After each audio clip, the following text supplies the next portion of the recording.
to this point, more complaining and more eyeballs. So the people who are complaining are still watching, and the people who are watching and enjoying it may not have been watching before. So it's just going to be that. It's going to sound like more pushback, and it's going to look like more attraction, and in reality, it's going to be somewhere in the middle. I have one counterpoint on your theory, though. Okay, great. A blowout would be the time that it starts drifting, the camera drifts up to the press box a little, or up to the suite a little more and all of that. One counterpoint. His name is Al Michaels. In the ball game. I think Kirk Herbstreit is Taylor Swift literate. I think he would have a good time with it all. I don't know how much Al Michaels is going to embrace the Swifties. He might be the wrong messenger for that. Or maybe he's a huge Swiftie. That I didn't know. What was the clip last week when they were previewing the game? Oh man, I need to find it. Oh, holy cow! I just Googled Al Michaels Taylor Swift, and there's actually a whole story from believe it or not, the New York Post. What? Let me see here. Okay, during the broadcast, Michaels discussed Swift's fan base and seemed to imply that the singer is only popular among teenage girls. This is from October 2022. This is perfect. Wow. This is the background information we needed. October 21st, 2022, almost exactly a year ago. Quote, "You have 4 sons. If you had a daughter, she'd be over the moon," Michael told Kirk Herbstreit in the booth. "I have a granddaughter, and she's completely over the moon right now. Nobody more popular among the teenage girl group than Taylor Swift." Michaels added, well, this is interesting. Michaels added that Swift is, quote, "a fantastic performer." Herbstreit agreed, adding, quote, "worldwide." So this might actually ultimately be an olive branch from Al Michaels to Taylor Swift. Maybe. What happened last week? What have you found? I'm trying to find it. I can't find it. He was previewing next week's game. Involving. Damn it. Was there a Taylor Swift name drop? It was about Travis Kelce and the Chiefs, Sure. and Okay. yeah. So, oh well, I can't find it. I saw it like just yesterday, like literally just yesterday. I saw it, and I'm like, Do you have a loose paraphrase of? I can't even present it to where it's like his sort of dry annoyance of. Oh, I think I found it here. Oh, did you? Looks like perhaps tweeted out here. Yeah, sure. You mean to just grip it and rip it? Let's just Grip and rip it, dude. Just play it with that. freestyle That's this. what I was gonna do. You got to turn that thing up. A week from tonight, Thursday Night Football, we're going to Kansas City. That means Patrick Mahomes against the Broncos with Russell Wilson. Broncos affecting the Hughes comeback against Chicago. I think Travis Kelce will be there. God knows who else. Next week in Kansas City. Travis Kelce will be there. God knows who else. Who tweeted that out? Harold Kuntz had quote tweeted it. That's what it is. I've found it here from originally tweeted by someone named Kin Fang, whose name I'm not familiar with, but had the clip. Yeah, that's what it was, man. I knew I saw it, and I saw it from Harold Kuntz. So, Do you think Al Michaels ever regrets the choices? I'm sure that Amazon money spends great, but I feel like he's been miserable for like 85% of these Thursday night games. I don't know, maybe. Or maybe it wouldn't surprise me if Al Michaels just kind of enjoyed being a little bit cranky. Yeah, I mean, I kind of do, and he's like 8 times older than me. is he? I think so. I don't know that that's true. He's got to be in his early 200s, right? I don't know. So, Shout out to Al Michaels. All right. And God knows who else. And God knows who else. I'm very annoyed that I couldn't find that. We got found there it that quickly. We got there. It was a team effort. 4 hands and I guess 20 typing fingers are better than 1, 2, or 10, depending on which of my metaphors. We're going to you go to with. break, and it's going to pop up immediately. We'll take a time out. We'll come back. More so next.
All right, we continue right here on Sports Radio 810 WHB. Jason Anderson with you, Josh Brisco, Dylan Michaels. We'll talk with Kent Swanson, Matt Verderam in the show today. Kent Swanson in the 11 o'clock hour, and Matt Verderam coming up at noon. Sports or Leisure coming up at 1 o'clock. All right, I'm going to try this again. I'm going to play this from mine, okay? Okay, Damn just it. to prove that you can? This is how annoyed I am at this whole thing, so I'm going to play this from mine. All right, here we go. Feel better. A week from tonight, Thursday Night Football, we're going to Kansas City. That means Patrick Mahomes against the Broncos with Russell Wilson. Broncos affecting that huge comeback against Chicago. I think Travis Kelce will be there. God knows who else. Next week in Kansas City. There we go. Wasn't That's what so it sounded hard. like. That was great. Only took 20 minutes to find the damn thing. Yeah, you know, Other than that, it was worth it. all good. 913-912-4810 is the text line. 913-912-4810 is the text line. Hey, Quinn Miners is going to get his wish. Uh-huh. Do you know what his wish was? You know what his wish was, Josh? Not to be a real boy. No. He wasn't wishing to Geppetto. I remember there was something here. Well, let's go ahead and listen to Quinn Miners and what his offseason was like. I said it before. I'm sick of losing to the Chiefs. That is like my number one goal that I'm looking at every day is I really want to beat them. I'm gonna say it because it's one on my chest. The fact that they did that little ring around a rosy play against the Raiders genuinely pissed me off, and I'm just excited for that day and for that moment, and that's one of the things that I'm preparing for going into next year. It's here! It's here! It's here! 9 months in the making. He could have had a child. He has birthed this manifestation into existence. A grudge baby. That's right. It pissed him off to do the ring around the rosy. And now I only want the Chiefs to do something so disrespectful offensively against the Broncos while they're up by 4 touchdowns. That's what I want tonight because Quinn Miners, I'm going to say it. I'm going to get it off my chest. That pissed me off that they did the little ring around the rosy. I'm tired of losing to the Chiefs. What they should do is just have a full 2021-2022 uniform ready for Frank Clark. Just grab one out, add the little Norma Hunt patch so it's uniform, and let him play quarterback. Direct snap to Frank Clark. Let him score against the Broncos while technically getting paid by the Broncos. Oh, that would be brilliant. Next game in 2 weeks. Yeah, I guess at that point it'd probably be less of an NFL violation, but I want it to be disrespectful at Arrowhead. That's true. It'd be even more disrespectful in Denver, though. That's a good point. Yes. Tonight, Chris Jones throws a touchdown. I'll take it.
The Zone is brought to you by Guaranteed Foods, official sponsor of Family Mealtime.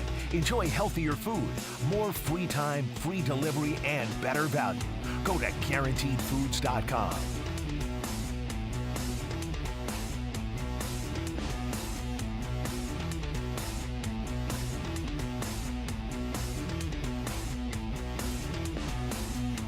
All right, we continue right here on Sports Radio 810 WHB. Jason Anderson with you, Josh Brisco, Dylan Michaels. We are heading up until 2 o'clock. We're talking some Chiefs football. We've got sports or leisure coming up at 1 o'clock.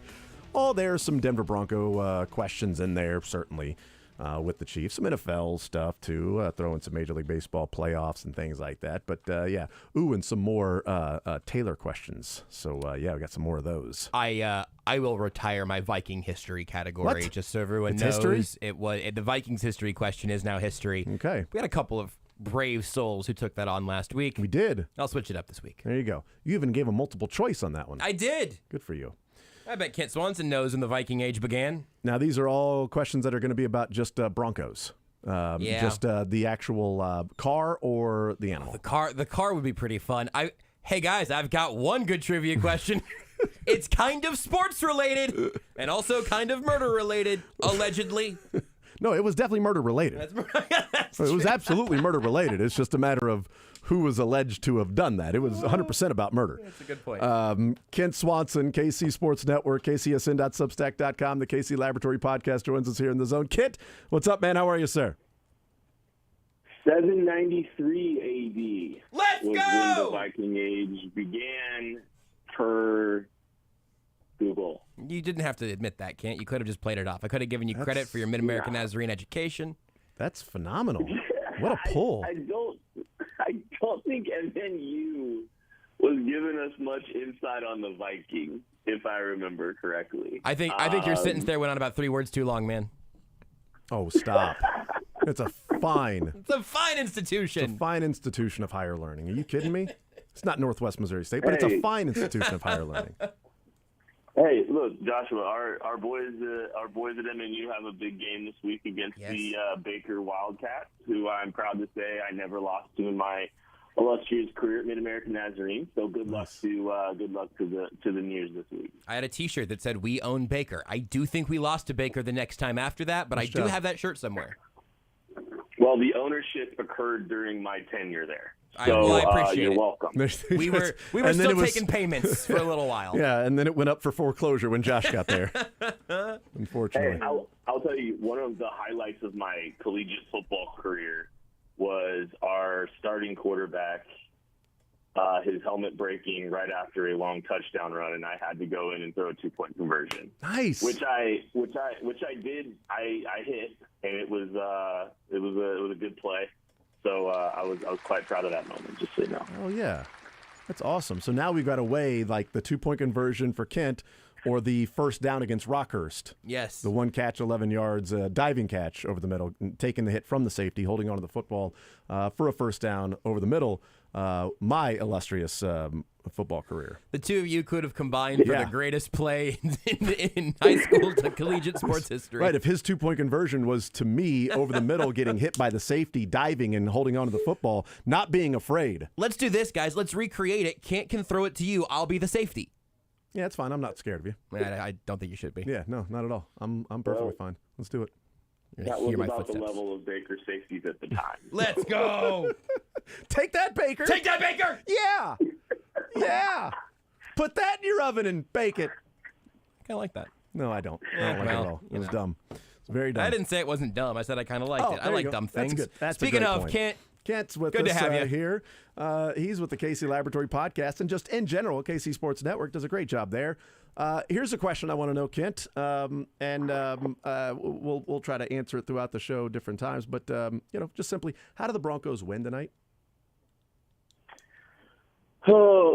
Things that we don't want to say out loud happening. Right? Oh yeah, I can. Aside from that, aside from like the things out loud, let's just say injuries aren't a factor. How do the Broncos win? They double Travis Kelce. They play man coverage. they spy Mahomes so he can't run against man coverage, and nobody outside of Travis, no one gets open. I mean, maybe I think that's the path. Like, and then Russell Wilson and the offense, they're not inept. They've been quite capable this year, and they play to a capable level and put some points on the board. Is there a path to it happening? Sure. I think that's, something kind of like that is like the wide receivers are a problem. Run game doesn't get going, and the Broncos offense does enough to win the game. So, it's not out of the realm of possibility. It doesn't seem likely, no. But I think something along those lines is probably what it would look like. Yeah, to me, it would be about the offense just having a really off night. Like, if the Broncos are going to win, I don't think they're going to win a shootout. I think they're going to win because the offense, if they win, it's because it's a low-scoring game. It's like, 21-17 or 17-14, and the offense just is having trouble for some reason not moving the football, and Pacheco isn't effective, and Mahomes goes Josh Allen against the Jets and throws some YOLO passes for some reason, and the wide receivers have drop passes and things like that. Like, I think it would be like a meltdown offensively for this team, and the Broncos winning more of a lower scoring game. That's how it happened. But the issue there is, like, how many times have the Chiefs had an offensive meltdown in Patrick Mahomes' career? It's happened. Like, it's not like it's never happened and it's impossible. It's happened before, but it's so rare for that to take place, and especially against a defense that is as awful as the Broncos defense is. Well, and I think it's funny too because, we've seen this offense sputter for sure. They put 3 points on the board against the Titans a couple years ago. But I just remember there's been moments in Patrick Mahomes' career the last 6 years where we talked about, them slogging through games offensively, and guess what? They still won probably 80% of them, right? I remember the Giants game a few years ago where the Giants were terrible. Chiefs, they had no answer. They put 20 points on the board, and we sat here and said, "Man, this offense is a mess right now." And they were still winning the football game. And they I think that's been kind of a, it takes a lot to beat the Chiefs, period. But a team as bad as the Broncos, even when this team is slogged through defensively, they still come out on top a lot. Have you seen the tweet from James Palmer about Patrick Mahomes doing something tonight for the first time in his career? Did you see that, Kent? Is it playing against the worst defense in the NFL? Yeah, Patrick Mahomes has never faced the last-ranked scoring defense in his career, ever. Yikes. And tonight he will face off against the last-ranked scoring defense in the NFL, currently when he plays that team. I'm not sure if we went back and looked. It's like, did he play a team that at some point in the year that team was the last-ranked scoring defense, et cetera? But as it currently stands, playing that team that is the last-ranked scoring defense in the NFL, this is the first time he will face off against that team tonight. So. And to be fair, if you take away the 70-point onslaught the Miami Dolphins put up, they'd still be the 29th worst scoring defense in the NFL. I went through and with the issues they have against the pass. So I went through and eliminated the Dolphins game completely. And passing yards, they would still rank 29th in passing yards given up. And passing touchdowns, they would still rank 28th in passing touchdowns given up. If you take away the 4 touchdowns from Tua and 309 passing yards in that game, they would still rank in the bottom third, bottom 28, 29 with as you said, points and passing yards and touchdowns and yards per play. Like, they're still one of the worst defenses in the NFL if you take away a game in which they gave up 70. And by the way, those other games are against Jimmy Garoppolo, Justin Fields, Zach Wilson, and Sam Howell.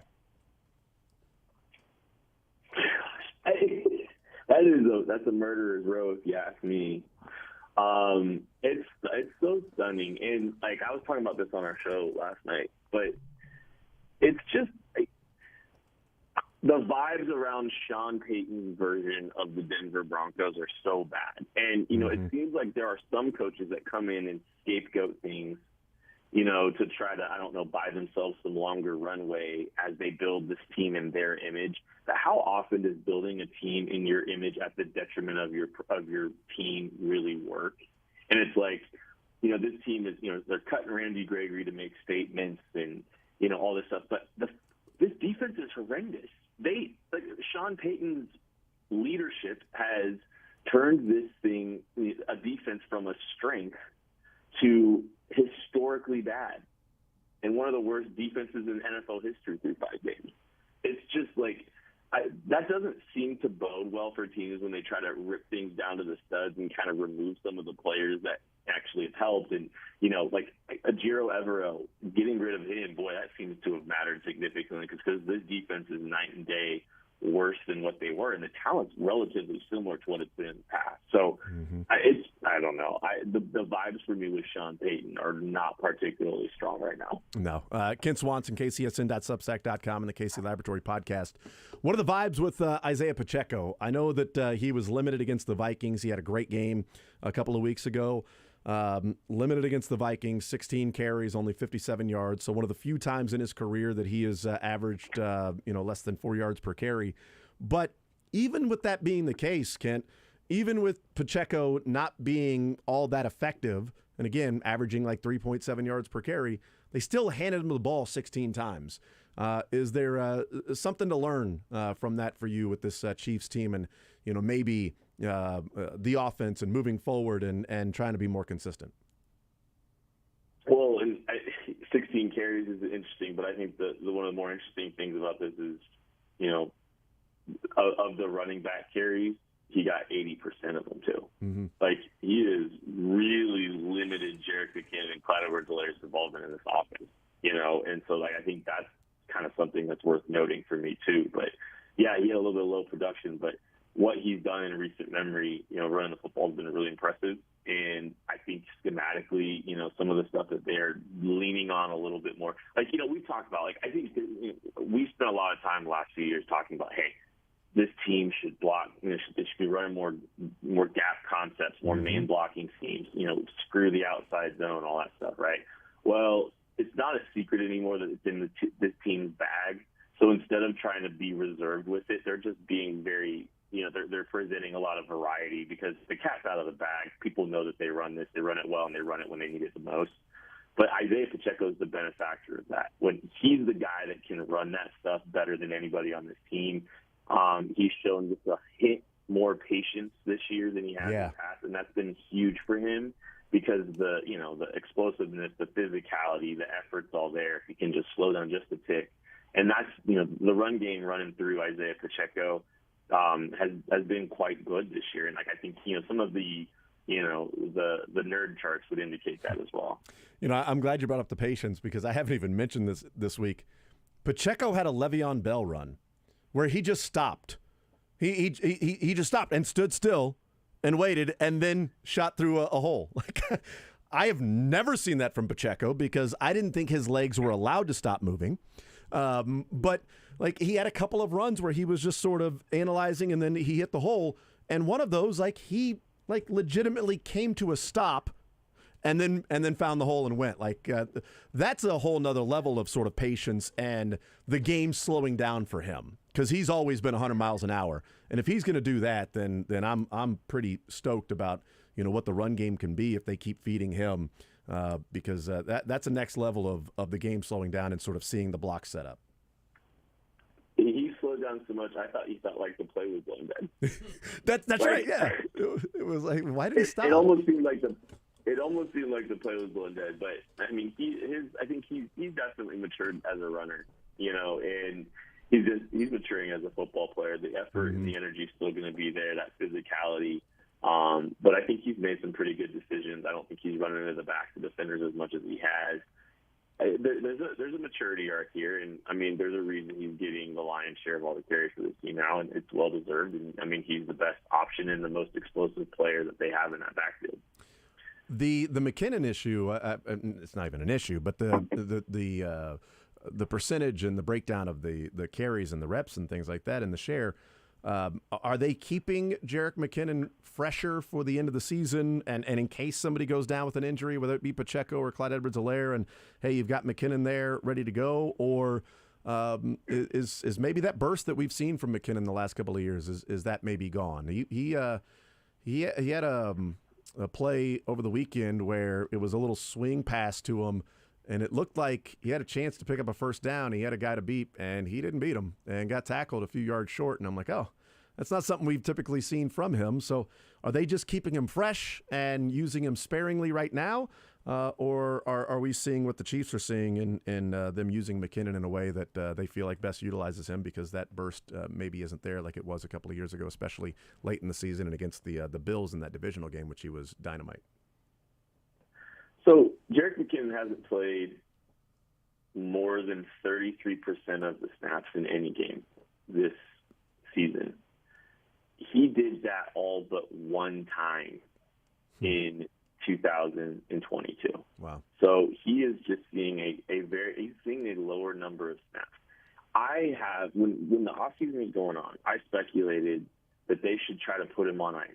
They should try to kind of just line his involvement so that he can be a little bit more available for the stretch run.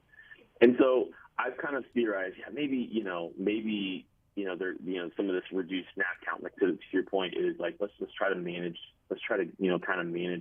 his snaps so that we can have him fresh. But he played 67% of the special team snaps in week 1, 68% of the special team snaps in week 2. I believe those are career highs for him from a percentage standpoint. So I don't know what to think. Now, to be fair, his special team snap counts reduced significantly the last 3 games, but it's still all three of those snap counts, would have been more than all but 2 games last year. So I don't know if they're managing him as much as I thought they might, and it might just be that they think he's got a little bit less juice than he does. Now we'll find out, if there's a snap count uptick. But I mean, I don't know. That's the only thing was the special team snaps is what gives me pause. Yeah. No, that's really interesting. I hadn't thought about the special team stuff. I'm just looking at it from the offensive stuff being on the fantasy team. And I'll get Swanson, KC Sports Network, kcsn.substack.com, and the KC Laboratory podcast. So it's been a conversation this week because of the 6 snaps that he got in the game. And in those 6 snaps, got 4 targets. You wrote about Justin Ross at kcsn.substack.com. What did the game on Sunday against the Vikings mean to you for Justin Ross moving forward? Well, I think it validates the skill and the talent. I think, I know he dropped a couple passes, but I don't think the story of Justin Ross involves bouts with drops. I don't think it's going to be some kind of consistent trend where he's dropping the football, frequently. I saw a guy that got open a lot. He was on the field for 6 plays, all 6 were pass plays. He was open on 5 of them. He was isolated as a single receiver. Schematically, they made some choices that were really, I think, intent on giving him a likely opportunity as a primary backside read. If you like it, if you like the look, take it. So they trusted him in a defined package role. I know some people are going to clamor for him to get involved more, and I think they should try to find ways to involve him more. But he still has a very defined role on this team, and I don't think what he presents as a player is going to expand, just leaps and bounds, even though we've seen good things out of him as a route runner, as a pass catcher. He's an X receiver. Seems like he's kind of more or less reduced to that X receiver role. And, his involvement to, get a higher snap count, it's going to be interesting to see, how involved he can really get. You're going to have to be taking away some reps from the MVSs of the world. And, that requires more trust. But the good news is, hey, Mahomes showed trust in him. I mean, he went to him 4 times in 6 plays. That's a ridiculous share of targets while you're on the field. But it'll be just interesting to see if that continues, if that grows. I'm a little dubious it'll increase sizably, but I could still see him getting involved more and more as the season goes on. Yeah, that to me is going to be something to watch is Justin Ross's snap counts, because as the snap counts go up, I would imagine the target share would go down compared to the snap counts. But in this one, it certainly felt like, hey, here's a package of plays for you, and when you're in, sort of the guy we're going to. Justin Ross saying that play, that 2nd and 17, that play was for him. Like, they practiced it all week. They got the look they wanted, and he knew, like, hey, this is my play. I beat this guy to the outside, and Mahomes put it just perfectly where it needed to be, which shows you that they probably worked on that play a little bit, and he was at least had that chemistry with Justin Ross, and he went up and made the play, as opposed to the final play in which he dropped the pass when he was had that comeback route. When it shows the all 22 or like the closer up of just isolated on Ross, as he turns around, he almost looks shocked the ball is there. Like, oh, well, crap, the ball's coming to me. And to me, that's an experience thing. That's as you get more and more reps. He didn't drop the ball at Clemson, so I don't expect him to be a guy who drops the ball. I think that's hey, this play is for you. We've worked on this. He went up and made a play. Did what he was supposed to do. This is just a play in which you're involved in. And, oh, by the way, you're the read. It's coming to you, but he's not realizing that he's the read at that point. Because I think if that was one of those to where, hey, this is your play, I think he breaks back and is ready for the football and catches it. I think he was just caught off guard that the ball was there.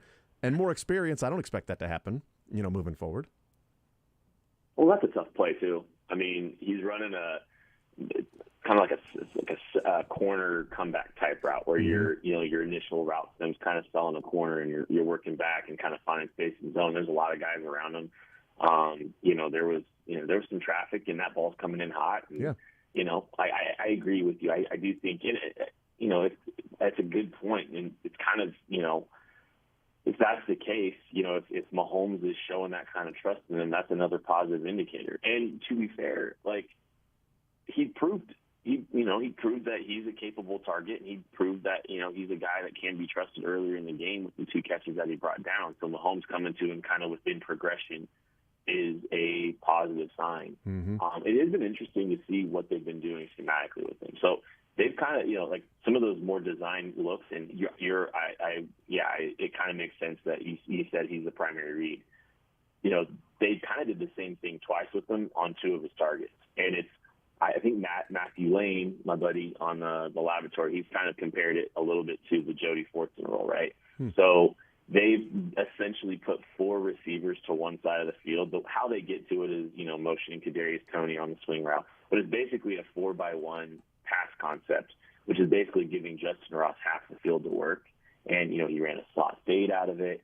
That he caught on that 2nd and 17. And then that slant route was the same thing. And it is kind of akin to some of the stuff that they've done with Jody Fortson in the past. So, they're finding some unique ways to get him involved. And, whether it's target, package plays, whether it's just within progression, I think there's reason to be optimism. I just don't know how big that role is really going to grow when it's all said and done. Ken Swanson's our guest. My guess the rest of the way is that Rashee Rice will lead the team in targets starting from now until the rest of the season, and we'll see what happens there. I also think it was a pretty decent indication of Patrick Mahomes that in the drive that Travis Kelce was out for to start the second half, Rashee Rice got 3 targets and got 2 targets in goal-to-go situations. The first down and goal got a target, and Rashee Rice should have kept running, but even Patrick Mahomes, we heard from him, Tuesday, said that that's not something that we've coached yet with him. That, that's a veteran play to where he's going to get there and then know that I've just got to keep running as opposed to what he actually did on that particular route. I'm not sure what the route was going to be, but Mahomes threw it to where he expected a veteran to be. So Mahomes is not, saying, well, Rashee, you got to be there, right, Rashee? I mean, you got to know that. But the third down goes right back to him. Makes a catch, touchdown. I don't think it's a coincidence that Travis Kelce was out for that drive and 3 of those targets went to Rashee Rice. No, for sure. And interesting enough, of all the receivers on this team, he's currently leading them in targets by 5. All receivers, he's got 24 targets. The next highest target count for the wide receiver position is 19. Travis Kelce's blowing all of them out of the water with 37 in 4 games. But Rashee Rice, I think I've been saying he's the guy that can, elevate the ceiling of this wide receiver room, and he's the most interesting player in that group. And, you know, he's already shown a knack for spacing in zone, which is why I think Mahomes has started to show a little bit more trust. And, hey, look, he wants him on that back line. He thought Rashee Rice was going to do it. And I think that kind of shows you, like, there is some level of chemistry. There's some level of understanding of, you know, some spatial awareness. Like his touchdown against the Lions, I believe they've come out and said it wasn't the design route, but he just worked his space. And Rashee Rice against zone coverage has been pretty good about identifying leverage space and all that, which is a good indicator that he's going to be, you know, a force within this offense. Like there's still struggles against man coverage, but when this team sees that Rashee Rice is going to feast, and yeah, I think his role is just going to continue to elevate, and this team needs him badly to do that because he's the most dynamic player, and he's probably the most dynamic player with the ball in his hands. We could argue Kadarius Toney. But what Rashee Rice does for this team with his strength, his physicality, with the ball in his hands is pretty valuable. Yeah, he's a freaking running back when he's got the ball in his hands in the open field, like and playing wide receiver. Like he's not easy to bring down. So yeah, how do you think they'll use Travis Kelce tonight with the ankle injury? I'm thinking probably just some like.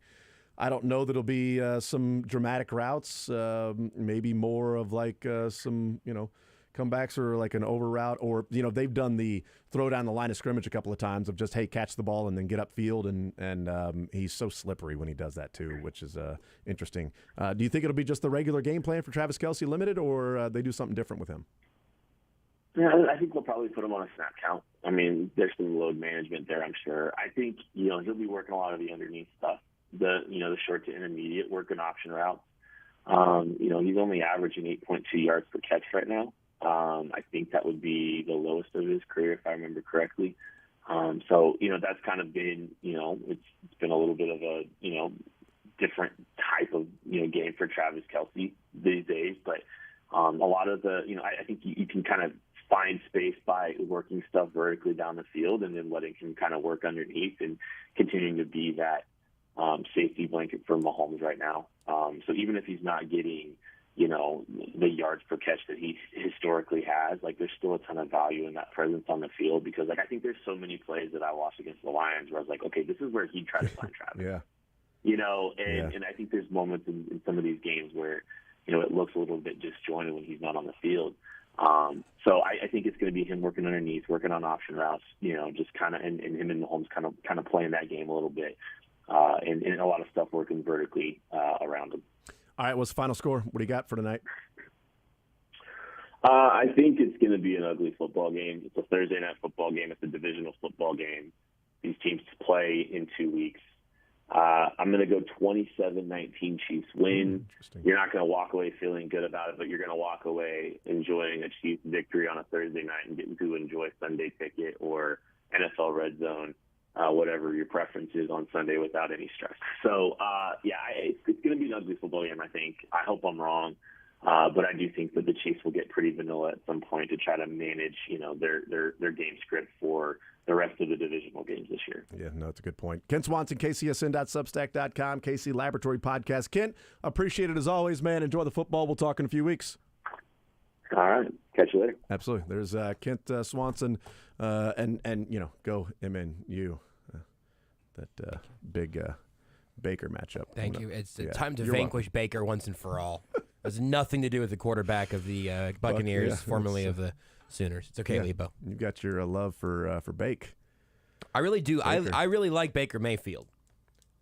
I do not have any love for Baker University.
All right, hanging out on a Thursday edition of The Zone. Jason Anderson with you, Josh Brisco, Dylan Michaels. We will talk with Matt Verderame coming up at noon from Sports Illustrated. We'll also play a little sports or leisure coming up in the 1 o'clock hour. 913-912-4810 is the text line to join us. 913-912-4810, the text line. Text says, anyone complaining about Taylor being at the game, as we talked about joking, should first have to show how much or how they matched or exceeded her donation to the KC Harvesters. Yeah, how cool is that? That's pretty awesome. I'll tell you what. If you match it to whatever your equivalent income percentage is, we'll count it. You know, you don't have to, whatever the raw number was, I don't know, but that's very cool. Was there a number reported at any point, or just that there was a donation? I just saw sizable. Okay, that's also what I saw. That's the only thing I saw was a sizable donation. Really cool. Sizable is also relative. Sizable donation for me is probably different than sizable donation for a general person or sizable donation for Taylor Swift. That's what I'm saying. You know, if you make a sizable donation for yourself, and let me know, and then I will not yell at you for complaining. That's I think exactly that's right. a great. Scale it how you Love need it. to, but that's very cool. Love also, something that Braden Gall said a couple of weeks ago when he was like, we're like, hey, so this Taylor Swift lady, what do you know, Braden? He's like, well, you know, she has been very invested in the community there around Nashville, and now she's been in Kansas City twice, and is like, it's a food bank that Kelsey works with and benefits frequently. Really, really cool. Yeah, and he talked about how charitable she was around the Nashville area. So he's like, look, whether I like her music or not, what she's done for the area is, is not up for debate. Yep. So very cool. Tex says, just glad she's coming. That means Travis is playing. That was actually my first thought was, well, she's not coming to watch Noah Gray. Right. I mean, I might, but she's not. Are you going to be in Noah Gray's suite? I would absolutely go. I'd get somebody else to do post game to go hang out in Noah Gray's suite. That's right. Screaming, let's effing go! Pounding on the glass and everything, and A suite just full of sugar-free drinks and low-carb snacks. Given these looks when they introduced Noah Gray as like, oh, he's got it bad. He has been hit with the love bug. Cupid hit him in the pancreas. Noah Gray has diabetes, and so do I. Just a housekeeping in case you're new to the show. Yes, that's right. It's about both of us, not just somebody at one point. I think they tweeted at Kent Swanson and our friend Seth Kaiser, and they were because they had something independent from me was like, it's not cool they're making fun of diabetes. That's not an okay thing to do. And Seth was like, oh well, we can tag Josh and bring Josh in on this. Now, I, of course, thanked the tweeter for standing up for me against the big bullies Seth and Kent. But it reminded me that sometimes I need to restate where my diabetic comedy comes from. And unlike my insulin, it comes from my pancreas. My insulin comes from a little vial. And some people think your jokes are vile. They are. They're correct. Texas, I think the same report said Kelsey made a donation while saying Swift made a sizable donation. That would be funny. Really, Taylor? Yeah, you gotta one up me and my what I'm doing here. Yeah, you know. Oh, man. You're right. Yes, 913-912-4810. Tony Gonzalez is giving advice to Travis Kelsey off the field. Their Good Morning Football, the little thing underneath as Travis Kelsey was, as Tony Gonzalez was talking, was advice for Travis Kelsey off the field. Do you know what I learned about one of Travis Kelsey's exes this week, I think? No. Married to Jeff Bezos. Wow. I know. I'm gonna have to back this up because true? I learned about it real surprising because there is a picture. I don't know if this is a public picture. If I saw this somewhere, the picture I think is whatever. The marriage is, you can find that. But there was a picture of Mackenzie Scott of I don't know, that might be right. That's No. That's his ex-wife. That's who they divorced, and she now has they have the whole empire and everything. But that's why I knew that name though. So yeah, that was around all of that, and then Bezos is remarried to I don't remember this lady's name, but there was a picture of Bezos and her, and Tony Gonzalez is like in the back. Tony Gonzalez is getting paid by Jeff Bezos right now. He's on Thursday Night Football halftime shows on Amazon Prime. Lauren Sanchez. See if is there. Oh, she was in Fight Club. That was the other thing that I learned. Yeah, media personality. Spouse. She was married to Patrick Whitesell from 2005 to 2019. Interesting. She may be Jeff Bezos' fiance. I may have taken one step too far down the line. Did you there, say but- Travis Kelce or Tony Gonzalez? Tony Gonzalez. I thought you said Travis Kelce. I understand why that would be even more alarming and confusing. Yeah, that's why now you might have said Tony Gonzalez, but in my mind, I heard Dylan, let's get a check. Let's get a check. Did Yeah, you let's hear go- me say Tony Gonzalez's ex or Travis Kelce's ex? I'm thinking it was Tony Gonzalez. Yeah, that's fine. Okay. And you probably said it. Mark it just so we can Yeah. check, just for No, my you- own sanity. No, you probably said it, but in my mind, I'm like, Travis Kelce's? Because when you said that, I'm thinking she's a like little Kayla, older. and I'm thinking, Uh-huh. the catching Kelsey and things like that. But yeah, that's interesting. Yeah, because I'm ready here. She has a son with Tony Gonzalez. Okay, there it is. I couldn't remember the exact extent of all of that. My pop gossip factoids are largely incomplete and a little blurry, but enough for me to go, hey, Tony Gonzalez giving Travis Kelce advice right now. I just learned this wild thing that about Jeff Bezos. But by the way, the whole Tony Gonzalez giving Travis Kelce advice off the field stuff. Uh-huh. Isn't it incredibly ironic? Yes. I was about to say I'm going to be giving advice on quantum physics after the show. If anyone wants to stop by, it's about the same amount of fruitfulness, I feel. It's amazing. Tony Gonzalez's sort of view of who he wanted to be and thought he should be, but was held back because he was stuck in KC.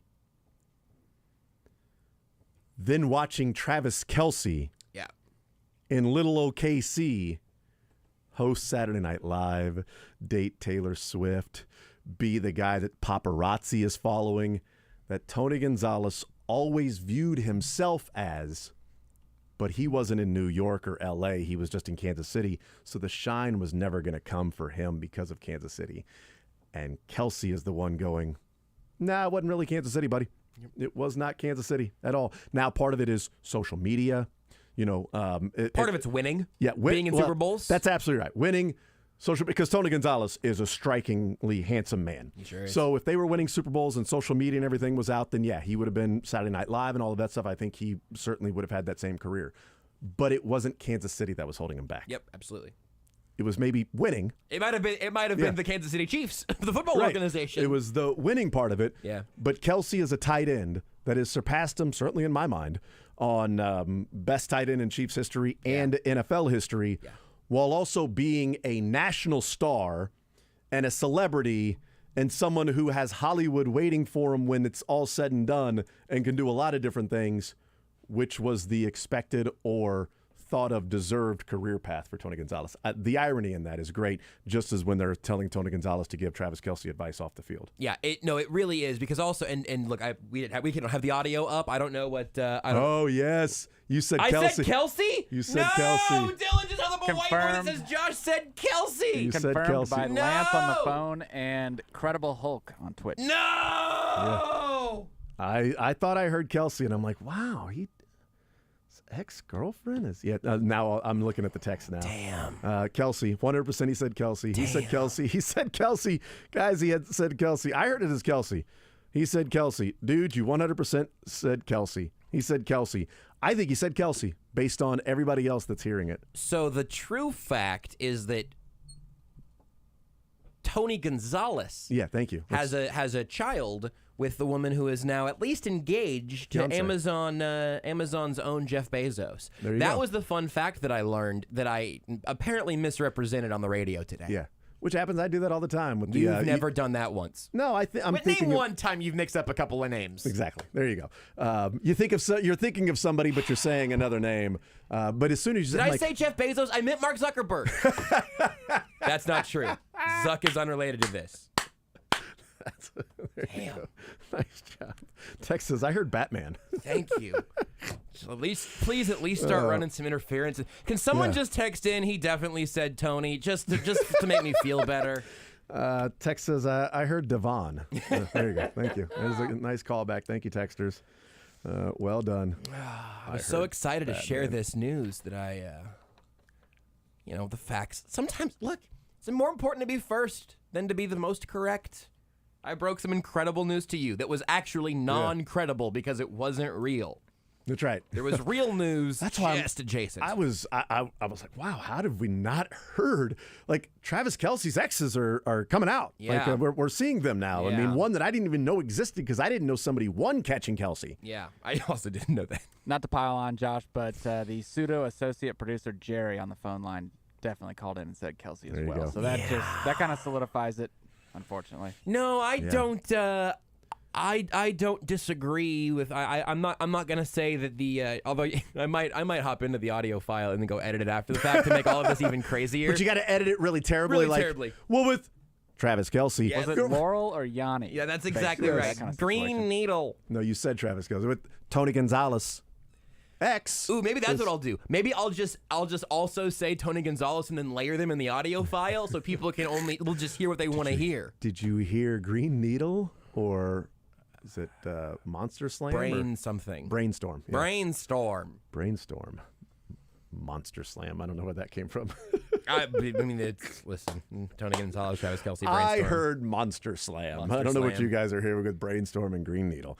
We'll take a time I out. hope. Listen, I'll tell you what. If the Broncos wear the blue and black dresses tonight, I will be upset. White and gold, that'll be fine. Yeah. It's all subjective. Russell Wilson throwing to Yanni or Laurel. I wish I could get 2-day shipping to get this podcast to a place no one can hear it. Tex says, I heard Corey Anderson.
Broncos. We'll hear from Matt Verderam from Sports Illustrated coming up in the next segment. Get his thoughts on the Chiefs and Broncos coming up tonight. That game now 11-point favorites are the Chiefs. It's only moved a half point. There's not a lot of hey, this game is going to get ugly tonight, which it may not. I mean, ugly can mean a couple of different things, because ugly could mean it's going to get ugly for the Broncos and it's going to be, a 4-touchdown game, whereas Ken Swanson said he expects an ugly game of like 27-19. Just not a very aesthetically pleasing game from a Chiefs fan standpoint to watch. Could be, like pulling teeth and just some frustrations along the way. But they still win relatively comfortably, even though it's only one score. But, 27-19. But you move on, you get the win, you get ready for the Chargers next week.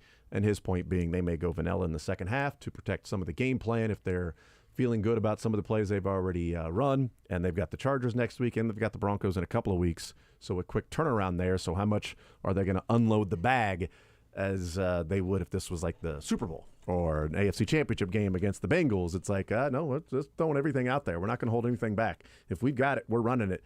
And in the second half, let's put those plays away. Let's put those to the side, and we'll worry about those next week against the Chargers or against the Broncos in a couple of weeks. We don't need them right now because we're doing just fine.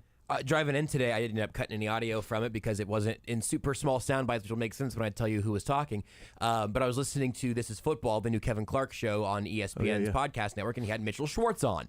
A tremendous talker, but not always in great, 20-second sound bites. And they had a whole back and forth, a larger conversation that I'll just endorse for casual listening, of them talking about a lot of stuff about Juwan Taylor that was interesting, and a lot of good stuff of kind of that whole process of him getting to Kansas City. And he and Juwan Taylor started with the same offensive line coach at their respective spots in Cleveland and Jacksonville, which changed how they were what their pass sets were like as opposed to what they do in Kansas City with Mahomes.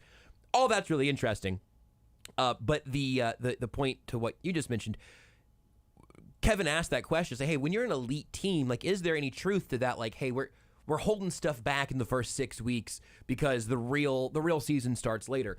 And what Schwartz said was that it's not really an element of holding things back, but you might do, I'm paraphrasing here, but you might do a little more in terms of setting things up. And that's the Shanahan special, the Andy Reid special, in terms of, we're going to show you, Kevin mentioned, Shanahan will literally run the same play 3 times in a row and then put a little tag on the end of it that changes it. Now defenses have to deal with that going forward. I don't know if we're going to get any like weird exotic second half looks tonight that then other teams are going to have on tape that they're going to have to be thinking about. I don't know how much of that is evident on a broadcast view when you can't see the receivers in the secondary very clearly. But it was interesting because, I asked Andy Reid about that in a presser like 4 years ago or something now, that I think about all the time. And I believe when he says like they're not holding back, the good plays in air quotes. But I do think you're going to be able to, if not downshift a little bit, you're not breaking the glass that's protecting any of the special plays in a game that is in hand. I think it's pretty obvious that coaches do that. That there's some plays we can use, but we're not going to do this because we're not going to use this yet. There are also plays they put out there because they want to put them on tape. Yeah, put it on film. Like, what was it, a game a few weeks ago where it was a game where a team was leading by a couple of touchdowns, and then they ran a fake punt. And it was like, why would you run the fake punt there? You put that on film. I'm like, well, they did it on purpose. Exactly. They did that for a reason, whether that look or they're going to run a fake off of that later on, and they wanted that to be the scout, whatever it might be. And there's nothing more evident than a few weeks ago when Missouri and K-State played. And all of a sudden, Missouri's running plays that the first couple of weeks of the season, you were like, where are these? Brady Cook's got designed runs. They're doing little tosses to Luther Burden and a little reverses, plays off of that. And you're like, oh, they weren't running those for a reason. They saved them for K-State with the new offense. That makes sense. Matt Verderam next.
The Zone is brought to you by Guaranteed Foods, official sponsor of Family Mealtime. Enjoy healthier food, more free time, free delivery, and better value. Go to GuaranteedFoods.com. All right, we continue right here on Sports Radio 810 WHB. Jason Anderson with you, Josh Brisco, Dylan Michaels. We head up until 2 o'clock. An hour from now, play a little sports or leisure presented by Johnny's Tavern. And the Chiefs get ready for their matchup tonight with the Denver Broncos. 5 o'clock, Central Bank of the Midwest pregame show starts with Soren Petro, Curtis Seabolt, Mark Boerichter, Adam Dravetta.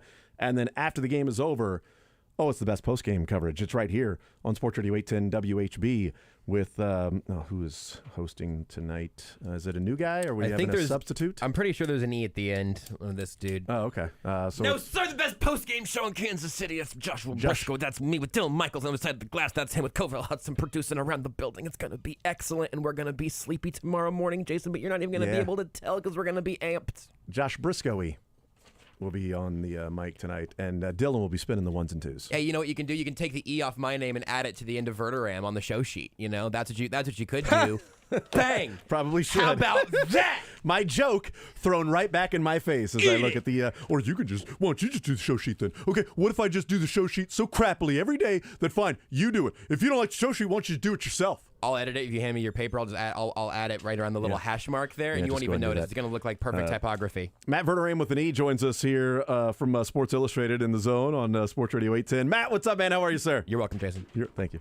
I am driving through Iowa, and so I have been better, Jason. But I'll live. How are you doing? I am fine. Is it heaven that you're driving through?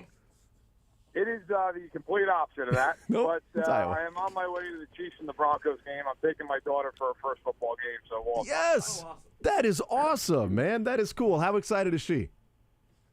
Very. So cool. We're going out. My dad's comes off 3 generations. It'll be That's good. Awesome, These days, dude. normally I go to a game. It's in the press box, but tonight just going, just sitting old school in the seats and enjoying it. That's awesome. How old's your daughter? 6. 6 years old. What a perfect age to experience some football for the first time in a Thursday night game. And Taylor Swift is there too, Matt. Come on. She's going to be in the same arena, stadium as Taylor Swift. Yeah, there's a lot going on with these teams these days. So that's right. Yeah, they're not short on attention. I think that's fair to say, whether or not we're talking about Travis Kelce's girlfriend, Travis Kelce's commercials, the Chiefs in general. There's never a shortage of stories with this thing. Aaron Rodgers debates, and there's a lot of stuff going on around it. It's all around Travis Kelce, apparently. And he is expected to play tonight. No other evidence needed than Taylor Swift attending the game. He is expected to play. Matt Verderam from Sports Illustrated is our guest. So Josh and I have really yet to weigh in on this. We were going to do it in the first hour, but turns out we got into something else. But I asked Kent Swanson earlier, and I'll ask you, how do the Broncos win outside of injuries and what should not be said? But outside of injuries, how do the Broncos win tonight? Is there an avenue for them to pull this off? So, yeah, I mean, I obviously don't know what Kent's answer was, although I know Kent, I respect him. So I'm guessing we might have a similar answer here. I would think that it's first and foremost, it's Kansas City turning the ball over and taking a bunch of penalties. I mean, that's the number one way is just the way they lost to the Colts last year, right? I mean, just a bunch of self-inflicted mistakes and a game that you can look back and go, they handed that team 14, 17 points. I mean, I think that is number one. Number two is just from if the Chiefs play a clean game, I think they win no matter what. But Denver has to run the ball well early in early downs. They have to run the ball well. If they're in second and long and third and long against Kansas City secondary, I just don't see it happening. The Chiefs are one of the best third down defenses in the league. They're ranked 9th. They're 9th in the red zone. They're a top 5 defense against the pass. Like, if they can get Denver into situations where they have to throw it, I think it's a very, very tough spot for the Broncos. Mm-hmm. Denver has to stay out of the stick. So I think that's probably the way. If Denver's going to win, keep it a game, all those things, I think it starts with being in 2nd and 4 and 2nd and 5 all night long. It's almost like, in a way, like Denver doesn't actually win tonight. It's either the Chiefs win or the Chiefs lose the game. Yeah, you know, I would agree. Yeah, that's because when you talk about turnovers and penalties. And the Chiefs really, I mean, this year, they took 10 penalties against Minnesota, and they won. they took 12 penalties against Jacksonville and had 3 turnovers and won. They beat the Jets with Mahomes throwing 2 of the worst receptions you'll ever see in your life. They had a safety, still won. So, I mean, they've won games where they've been, frankly, by their standards, pretty below average, and they've still done it. But at some point, if you keep doing that, it's going to bite you. I don't know if Denver's a team that can take advantage of that. Maybe they can't. Maybe they choose to play sloppy and still even cover. But, you know, these divisional games always tend to be weird. The Chiefs usually win them, but they're usually weird games. Yeah. Yeah, even Denver a year ago that was 5-12. Both games were a one-score game, and that was with, according to Sean Payton, the worst coached football team in the history of the NFL. Still managed to play within a score, which would be great. So if Nathaniel Hackett's teams last year played within a score of the Chiefs both times, Sean Payton better not get blown out if that was the worst coached team that he's ever seen in NFL history. And I'd hate for Sean Payton to lose by a few touchdowns to this Chiefs team that, especially offensively, is not as good as what we thought about it last year. That would be pretty embarrassing for Sean Payton, not losing to the Jets or anything. Yeah. I think Sean Payton's been embarrassed enough so far through 5 weeks. Yeah. I mean, giving up 70 points is really a feat that most coaches don't approach. I would say this for Denver. The one thing tonight that I'm going to watch early in this game, do they have fight in them or do they just roll over in this game? Because, well, if they had beaten the Jets, you could make the case of, hey, they're 2-3, 1-2 in a row. Okay, it's the Bears, it's Zach Wilson at home, fine. You can make the case that if they win this game, they're 500, they've won 2 in a row, they feel good. They lost to the Jets. Now they're 1-4. Randy Gregory gets traded. Frank Clark is on his way out one way or the other here by all reports. There are rumors circulating about the receivers. Do the Broncos come out tonight and say, it's the Chiefs who we haven't beaten in forever, and we're motivated as all get out, it's a primetime game, and this is kind of our last stand? Or is this a game where you start seeing guys making business decisions because, hey, I don't want to get hurt, I want to get traded? Or, hey, you know what? We're not winning. We're clearly waving a white flag. We're starting to get rid of guys. Like, I'm good. I'm not going to get hurt. If you watch their tape, it is littered with guys just not really going all that hard to make a tackle, not making tackles even when they're there. Like, is this one of these games tonight where Denver really gives it all it's got because they know if they lose this game, they're essentially finished? Or because of all the stuff that's happened here in the last couple of weeks, do they just say, you know what, we're going to get smoked, and if this thing starts to get out of hand, it's going to get really out of hand? I think that's the question that I'm looking forward to early in this game, seeing how it shapes. Matt Verderame, Sports Illustrated, is our guest. Look, even if the Chiefs are in a close game, we know the NFL won't let them lose tonight, so that's part of it too. That the officials will step in. It is funny when you talked about that. They had 10 penalties against this team, they had 12 penalties against that team. I'm like, well, really? Like, I didn't realize they were penalized that much. Which, by the way, I've gone from trying to fight it to just embracing it and saying, you know what? It's the way that a lot of people felt about the Patriots for a long time. And there's just a little more evidence of the Chiefs moving into that realm of a hated team and thinking the NFL is trying to protect the Chiefs and make sure that they win each and every week, even though that's ignoring the fact that against the Lions they had 2 penalties called on the final drive, which ultimately cost them that scoring opportunity, along with Kadarius Toney dropping the ball. But besides the point, I've gone from trying to fight it, Matt, to now I'm just going to accept it and move on and know that people are going to say what they say. I mean, I think the Chiefs clearly, with all the penalties they've been called for the last couple of weeks, they've got to fatten the envelope to the officials. That's right. They're not giving them enough money.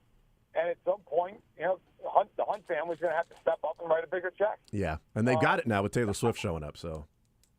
Yeah, well, I mean, really, the NFL, if you've ever owed a debt of gratitude to a team, I mean, the Chiefs right now, let's face it, this is a game tonight that I think a lot of people will look at and go, oh, I'm going to watch it because it's the NFL. But, if this wasn't the Chiefs and this was Buffalo, this was Philly, you'd be like, the Broncos are going to get beat by 30 points tonight, right? Like, if you're a fan of the Chiefs, you have some anxiety because it's your team and all that. But, you would just assume any other really good, title contending teams just absolutely wipe the floor with Denver.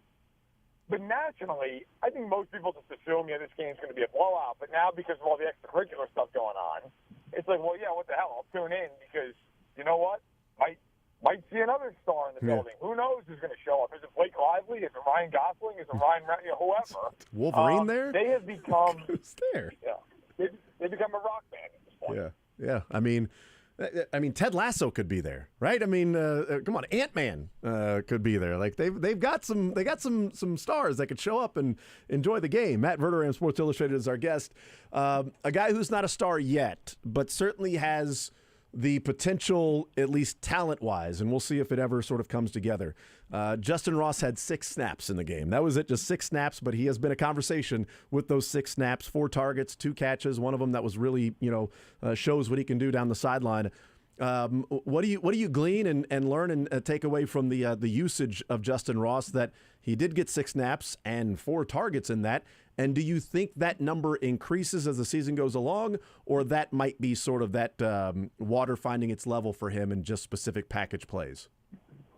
No, look, I think at some point here, they're going to have to take stock of where they're at with these receivers, right? I mean, Justin Watson has played well. I know a lot of Chiefs fans are driving nuts that he gets starter snaps, but he's performed. I mean, say what you want about him.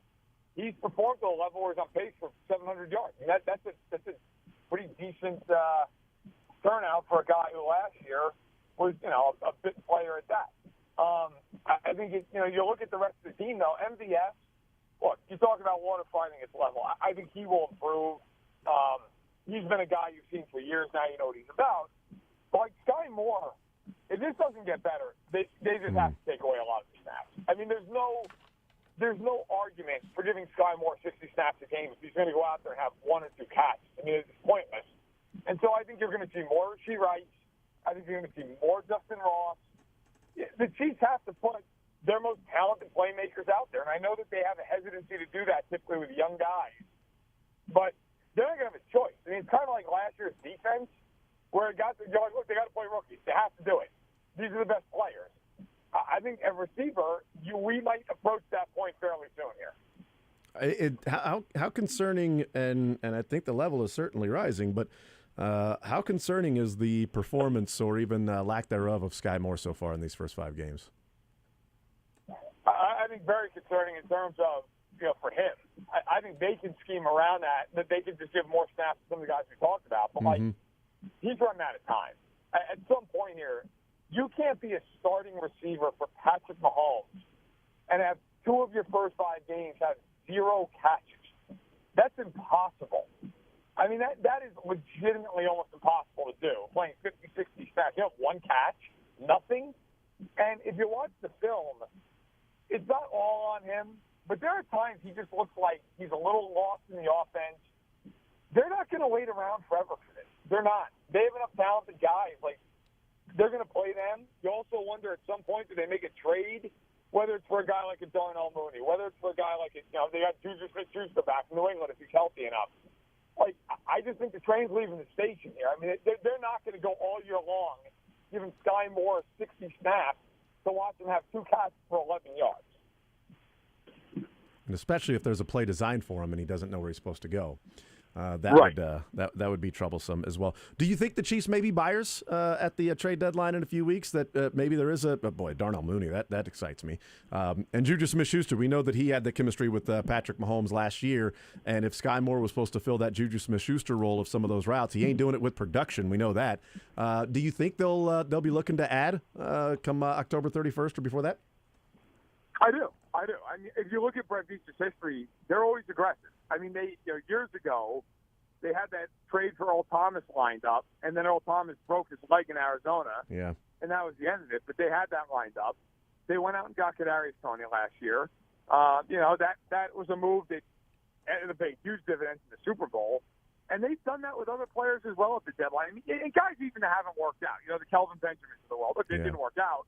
But they tried. They went out, they added somebody. They tried last year, to make a move at the deadline, and so, even beyond Tony, and then eventually settled on him. But yeah, I don't think they're going to go out and make an unbelievable move where they're giving up a first-round pick or something. But I think Darnell Mooney makes all the sense in the world. The Bears are a rebuilding team. He hasn't been a big producer this year for them. But a couple of years ago, he had 1,000 yards. And who was his head coach? It was Matt Nagy. He knows the offense. He could step in tomorrow and run their offense. So I think Mooney's an interesting guy. I think Juju's a really interesting guy. Like I know from talking to people around the league and around the team, they had interest in him. They wanted to bring him back. They thought the price was too rich. If they acquire him now, they're just paying his base salary, which is at this point prorated less than $1 million.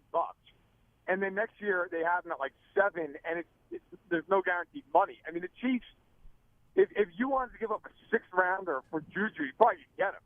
I mean, so I think for Kansas City, if they think his need can hold up, why not? What is the downside? I think the Chiefs would be doing themselves a disservice if they didn't go out and try to at least make a minor buy at the deadline. That's interesting. The Juju one's really fascinating because of that. Yeah, the base salary, $1.1 million, so that would be prorated from that 1.1, and then, there's no dead cap and $7 million base salary for the year after that if they want to keep him and move on and move into that next year with Juju. So that's pretty fascinating. Last quick one on the Broncos, then I'll get a prediction. How did they get here to being this bad? Like last year, the offense struggled, but the defense was a calling card. They could hang their hat on the defense and how good that was, last year. And now this year, the offense has improved, but the defense is historically bad. How'd they get to this point to where they look like this? I mean, we could spend the whole hour on it. We don't have time. Yeah, the Cliff Notes would be Justin Simmons has been beat up this year. He's one of their two top players on defense, along, of course, with Patrick Surtain Jr. They are playing under Vance Joseph a system that is much, much different than they did under Jairo Evero, which was much more under Evero, two high safeties, a little bit more aggressive in their coverage scheme. Now you've got this defense where they play a lot of single high. They're about middle of the pack in blitz rate. They're dead last in pressure rate. They just do not get pressure. And tonight, Frank Clark's not there. Randy Gregory's gone. DJ Jones, who's their best interior guy by a mile, he's not there. He's out tonight. Baron Browning, who's a good young rusher, he's out tonight. I mean, this is a team. It's a combination of you're playing single high.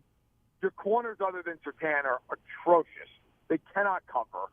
And you have a linebacker in Alex Singleton who is a decent enough player to run. He is awful in pass coverage. You have all these guys other than Surtain that can't cover, and you're not getting any pressure. And so it's just a free-for-all throwing the ball against them. They're also the worst team against the run.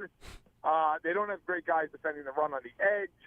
It's a bad match of personnel and of coordinator.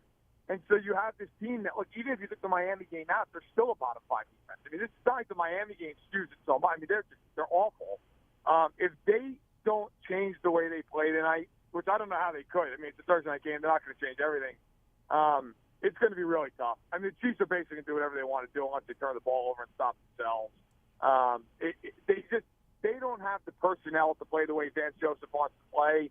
And so the result has been just giving up yardage at an unbelievable clip. Last one. What do you think happens? Do you have a score in mind for tonight's game? Yeah, I've gone back and forth, and it's not who I think wins. I think the Chiefs are going to win the game. It's either going to be one of these games you look at it and go, it's kind of ugly, the Chiefs just muddle through it and they win, or it's kind of a game where you go, by the middle of the second quarter, you're like, wow, Denver's just cooked.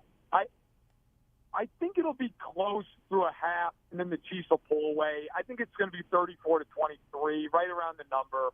I think Denver scores maybe a garbage time touchdown late. I just don't think Denver can stop them. If the Chiefs don't turn the ball over and take a bunch of penalties, I think the Chiefs offense is going to have a very big night this season. All right, we got you written down. There you go. Matt, thank you for the time as always. Really appreciate it. Safe travels the rest of the way, and have some fun tonight. That sounds like a blast. Hey, thanks a lot. Take care. Absolutely. There's Matt Verderame on his way to Arrowhead Stadium with his 6-year-old daughter, her first ever football game, and his dad's going to meet him there. So 3 generations of Verderams that are going to be there in attendance at the Chiefs game tonight as he is traveling through Iowa. Not heaven. It's Iowa. He may stop and have a catch if he wants to, with his daughter. He could certainly do that. Field of Dreams notwithstanding, never correlated the two. Heaven and Iowa. I've seen Field of Dreams many, many times. Yeah. I don't think driving through Iowa is the best way to appreciate that, probably. Look, Ray Liotta thought maybe it was. He at least had to ask the question, okay? He wasn't wearing he was wearing shoes, but oddly enough, that was the irony of it. I mean, I guess if I for all intents and purposes, was not existing and then suddenly was able to walk out of a cornfield and began existing again, I think regardless of where I was, I might ask if it was heaven. Yeah. I'm not sure Iowa get to take credit for that. I mean, that was a circumstantial question. System state. Win a real ring. Is this heaven? No, it's the zone.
All right, we continue right here on Sports Radio 810 WHB. Jason Anderson with you, Josh Brisco, Dylan Michaels, heading up until 2 o'clock. Thank you to Matt Verderam from Sports Illustrated joining us, talking some Chiefs football. He's got 34-23 Chiefs winning tonight.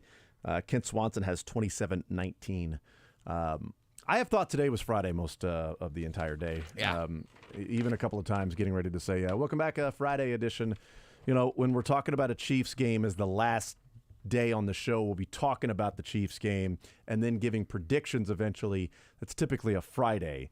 But no, we'll play some sports or leisure coming up a half hour from now. And we don't do that on Fridays. We typically don't. Nope.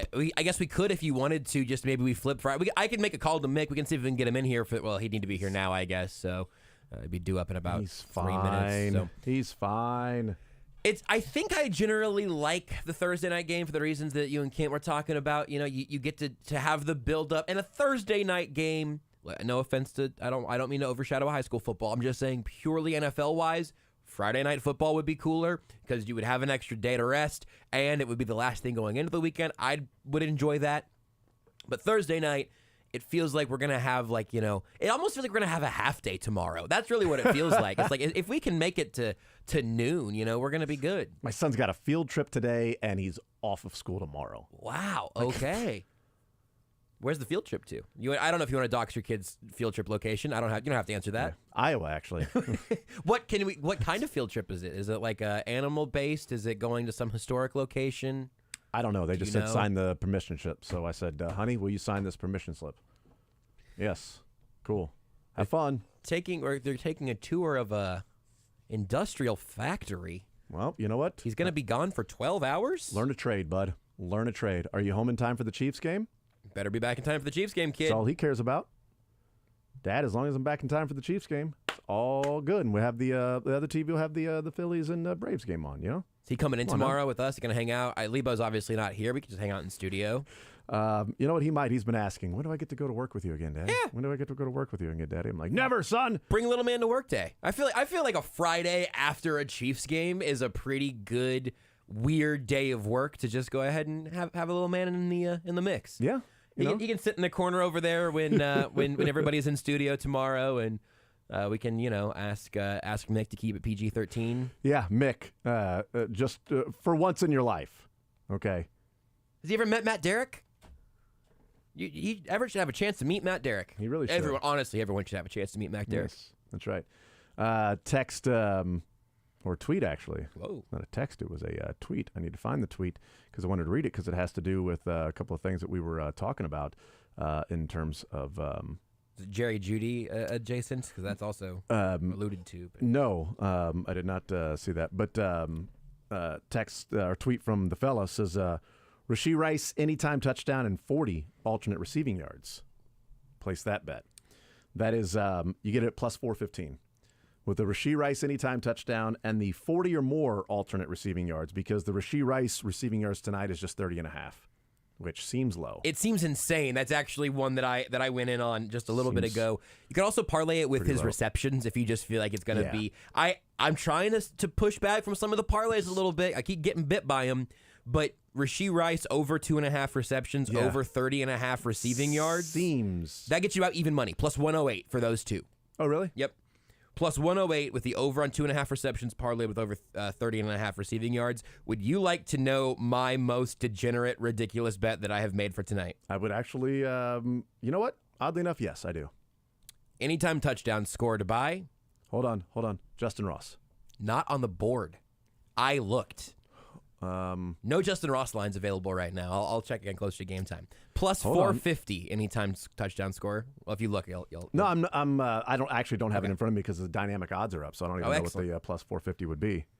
It's the only place I could find where I could place a bet on this player. No kidding. Yeah. $5. Big swing. Plus 450. Blake Bell? Clyde Edwards-Helaire, anytime touchdown. I wanted to bet on a Clyde line so bad because I think this game's out of play in the fourth quarter. You're right, yeah. People have said, hey, why is Clyde still getting snaps? Why is he still getting carries? He played like 6 snaps against the Vikings. He just got some unproductive carries there. I feel like we're due for a more or less manufactured Clyde touchdown in the fourth quarter of a garbage time game because Isaiah Pacheco, if this is 34-10 in the fourth quarter. I don't need Pacheco to get hit 8 more times. Well, it's the Broncos defense, so that might not be a problem. Right. I don't need Isaiah Pacheco to hit his head on the goalpost. Yeah, that's right. 6 or 7 times. You don't let Clyde have one. You don't need them to have to worry about the turf fixing that tomorrow with him driving his foot to the 3rd layer of soil. I think Taylor Swift should get to see Clyde Edwards-Helaire score a touchdown. That's what I believe. Did he not score against the Bears or the Jets? I don't think he scored against the Jets. Did he really? Didn't he score against the Jets? I can't. Sometimes I forget who scored touchdowns by the time the post-game show starts. Did he not score against the Jets? I thought he scored against the Jets. It's all he has a touchdown this year. We're gonna find it.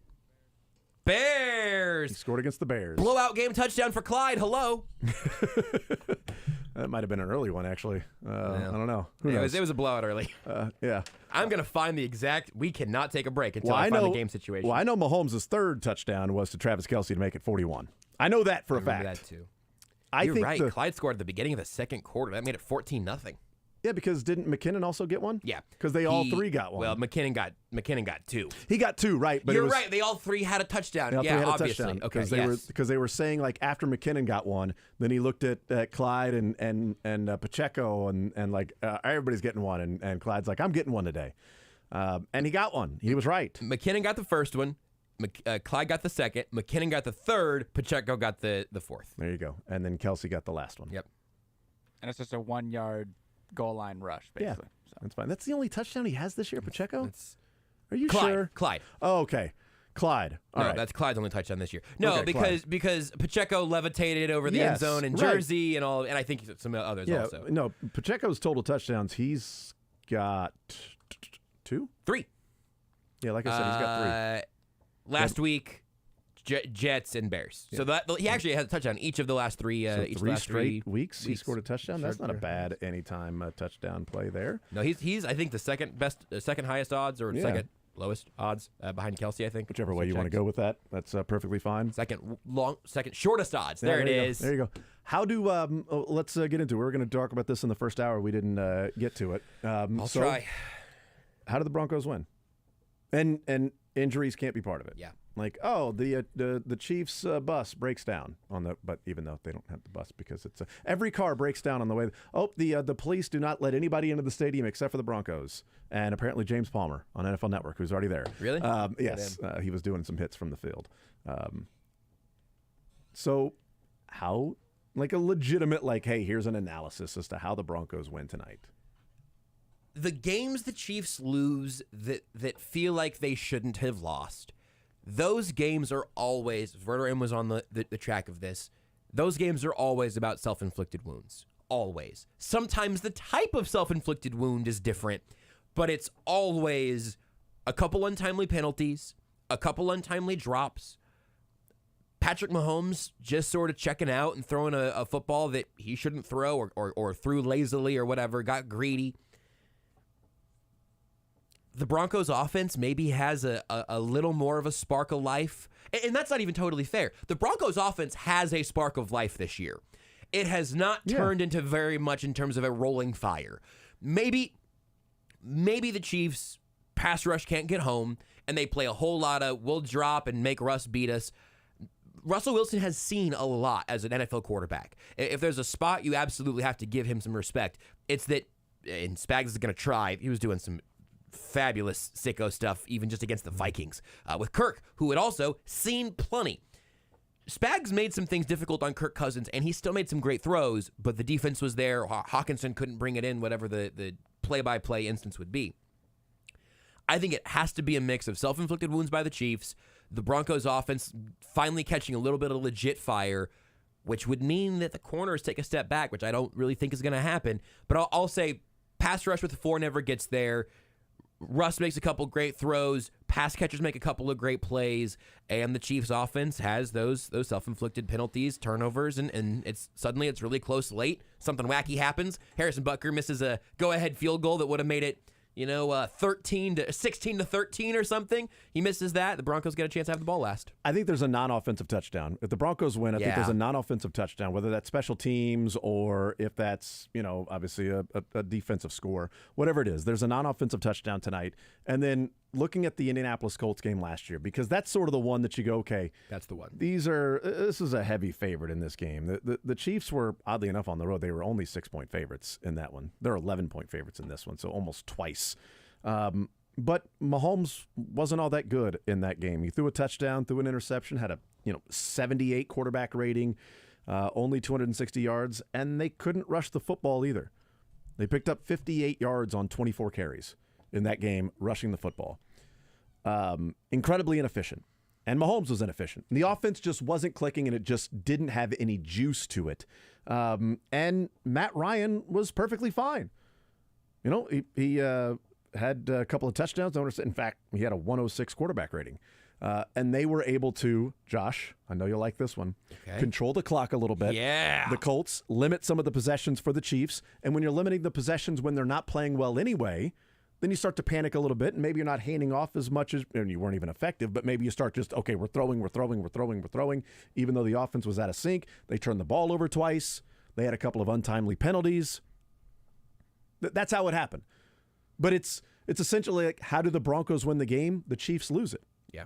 Is how the Broncos win. So even in a win, it wouldn't be viewed as, wow, the Broncos went there and just simply won the game. It's, what do the Chiefs do to hand over a victory to the Denver Broncos? Because if the Chiefs simply show up and play representative football, they may not cover the spread, but they're winning the game.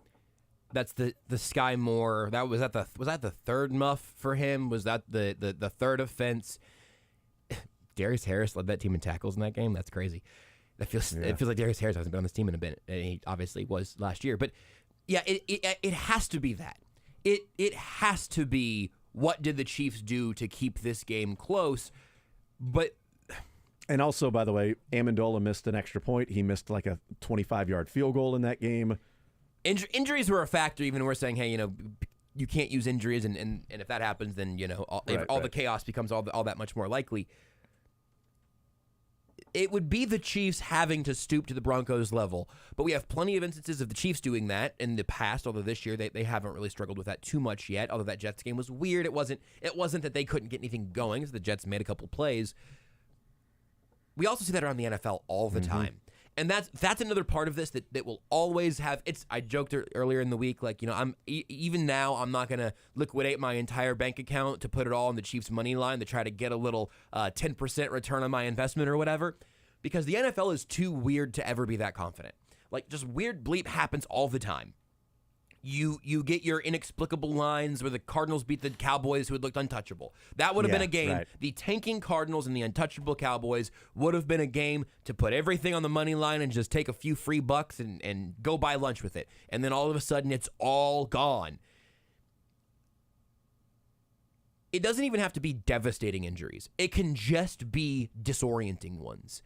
It can be Travis Kelce's ankle tweaks again, Patrick Mahomes' ankle tweaks again. I'm not saying devastating and turning off the injuries like we've talked about. Little things that result in the calibration now all of a sudden being off. If Chris Jones has a tummy ache at some point pregame that we don't know about, that all of a sudden takes a little bit of his stamina and his ability to continue to be out there as much as we'd like to see him out there. That could all happen. I feel pretty good about the Chiefs knowing that could happen, and therefore it being less likely to happen. Maybe a better one would be the and I don't even know if this is a better one, but because this game's at home, like you talked about Dallas and Arizona, that was in Arizona. Like some of these things, it's like, okay, that was a road game and you just didn't show up for it. The Chiefs, it was in Indianapolis, that was a road game. Chiefs in Houston last year, that was a road game, and just sort of didn't show up for it. The Titans game last year, where the Chiefs were 12.5-point favorites, with Malik Willis starting at quarterback. And how in the hell did that happen? Well, the thing is, though, the Broncos don't have the Titans' defense. Right. The Titans' defense was at least good enough to say, let's make this an ugly-ass game. And, oh, by the way, our side of the football defense, we look over there, we got Malik Willis going. Yep. We got that offense. It's on us. Jeffrey Simmons had talked earlier that week, and we'd said, oh, that's just dumb. He's one of the few that talked and then backed it up with how they played. They mucked it up. It was a gross game. And Patrick Mahomes dropped back to pass. Patrick Mahomes threw the ball 68 times. That's unbelievable. In the game. It's unreal. He also had 6 rushes for 63 yards with that huge 20-yard run that picked up the first down that, late in the game that was just brilliant by Mahomes. But if you take those rushing attempts as scrambles, then he would have dropped back to pass 74 times in that game against the Titans. And they were that inefficient. Like, they just weren't doing anything. But show me the Broncos defense that can do that to the Chiefs to keep it a low-scoring game. Like, that's the thing. If the Broncos win tonight, it's got to be a low-scoring game. This game is not going to be, 34-31, 34-28, 34-31 Broncos win, 35-34 Broncos win. I think this is an ugly, gross game that is like 20-17. Throw in a defensive score there, a special team score for the Broncos. And it's like, wow, you just gave that game away, and now you're sitting at, 4-2 on the season instead of 5-1, getting ready for the Chargers coming home. And now it's a huge one because if the Chargers win on Monday night, not only if the Chargers win that game, Chiefs would then be 4-3, and the Chargers would have just a couple of losses. They would be alone in first place by a game plus the tiebreaker. It's one thing that if the Chiefs and Chargers both win this weekend, and then the Chargers win next Sunday, the Chargers would be first in the AFC. Because they would have the same record at that point. Man, crazy. Especially with the way the Chargers Brandon started. Staley almost got fired after week 2 or 3. That's right. That's nuts. Yeah, that's right. But if both teams win, it sets up a game that at least for next Sunday, the winner of that one will be leading the AFC West. Chiefs taking a stranglehold on the AFC West if they win, or the Chargers going, yeah, I ain't heard no bell. Yep. We're still right here. Well, you mentioned that it would have to be kind of an ugly game tonight, which again I think is Thursday Night Football adding its own little flavor. But the Colts and Titans games, these AFC South ugly games that they either lost or needed overtime to win and whatever, those do have the lower scoring game thing in common. And as we've talked about this week, both about the Chiefs defense and the Broncos lack thereof, the defense, I think, really, we've all been a little bit brain poisoned by like defense wins championships. It doesn't. I think defense wins regular season games, honestly. I mean, like offense wins championships and defense wins games is fine with me. It's still a little bit reductive, but I think by and large, unless you've really screwed some things up and you're either the like 85 or 08 Bears, and maybe this is just something that happens in Chicago. Your defense is going to set your floor, and your offense is going to set your ceiling most of the time. We saw the Ravens in 2000. Absolutely, there are outliers. That's the thing. There are outliers there that the defense leads them to a championship. And most of those times, then your outliers have more expensive defenses and less money being spent on their quarterback, and then you pay Joe Flacco and like, but that most of the time, I think that's how it's structured. And so, with that in mind, the Chiefs' ceiling is obviously, I guess the Dolphins' ceiling is the highest that we've seen proven so far, but the Chiefs' ceiling is winning a game 70-10. Like, that's a thing that they can do. Their floor, I think, is when the offense isn't good enough, can the defense keep you in this game to give you a chance late, or can this defense just win you a game straight up? We've already seen that happen this year, which is amazing. Again, only 21 points for the Lions. One of those was from the defense. So 14 points there. 9 to the Jags, 10 to the Bears, and then a shocking 20 burger from the Jets, and then 20 from the Vikings again. That is a defense that is never going to let the game be over at halftime. If it's 27-3 at halftime, even with Patrick Mahomes, it's tough. That's a tough thing to dig back from. When Mahomes is setting your ceiling, there's a chance. There's always a chance. The Broncos' floor is, to turn the already turned phrase, the floor is the basement. Like, the floor is underground. Whatever the Broncos' worst game is, we may have already seen with Miami. You can't stop anybody. It's barely worth getting off the bus. If they can get something defensively, this game is more interesting.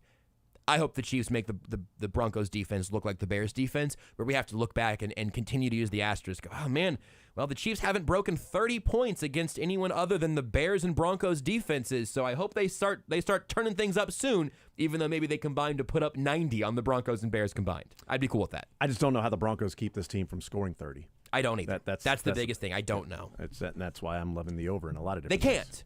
The Broncos can't. The Chiefs can, though. The Chiefs can keep themselves from scoring 30, and that's what ever so slightly concerns me. But the Broncos would have to play a role in that somehow.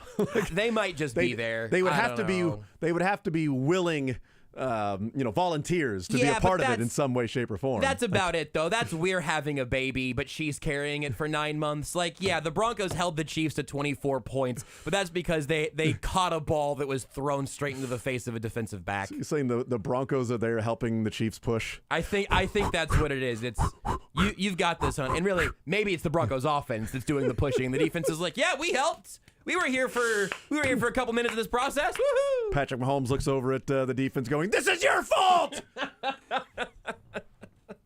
We'll take a timeout. More so next.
wrapping up this hour, we'll play a little sports or leisure coming up in the 1 o'clock hour. 913-381-0810 is presented by Johnny's Tavern. And we'll give away $25 to Johnny's Tavern with some sports questions, some leisure questions, and see who can win in a little sports or leisure. And don't forget, Johnny's Tavern on Mondays after the Chiefs game. You get whatever percentage off the Chiefs score in that game on a New York-style pizza, specialty pizza, dine-in only. And that is at Johnny's Tavern. You don't have to win sports or leisure for that. But that's 913-381-0810 is the phone number to play a little sports or leisure. We'll do that, and then we'll give our predictions and breakdowns of what we think is actually going to happen in the game before the show is over as well. One more hour to go as we head up to 2. So when Petro, the program, takes you up at 2 o'clock until Central Bank of the Midwest pregame show at 5 o'clock. More Zone, sports or leisure, next.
You're into sports, but nothing wrong with a little leisure time.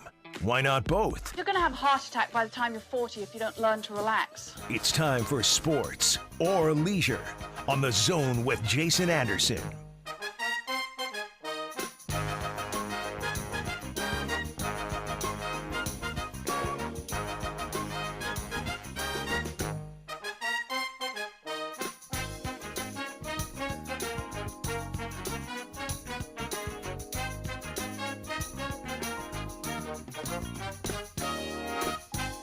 Nine one three 810 is the phone number to play a little sports or leisure today. 913-3-810-810, some sports or leisure.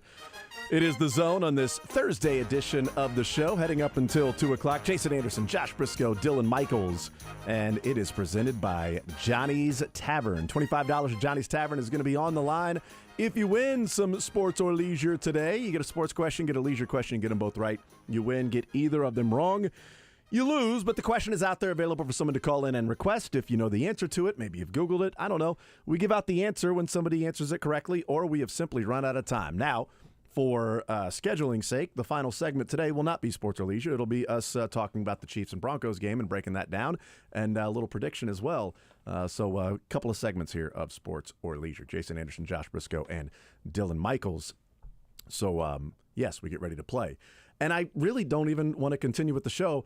I just wanted to continue hanging out with Stan Weber and talking with him and going through his spotting boards and all of the just unbelievable sort of mind-blowing information that he's able to fit on those spotting boards. It's unreal. It's phenomenal.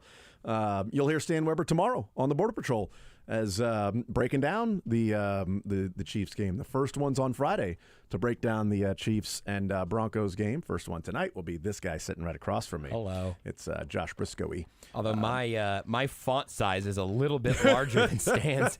Like we're talking like handwritten 6-point font. Yeah, I don't know how you could write that small and that legible. Did you ever? Is that the right word? Legible? Yeah. Did you ever have the rule in college where they'd be like, "Hey, here's your I'm college, real school.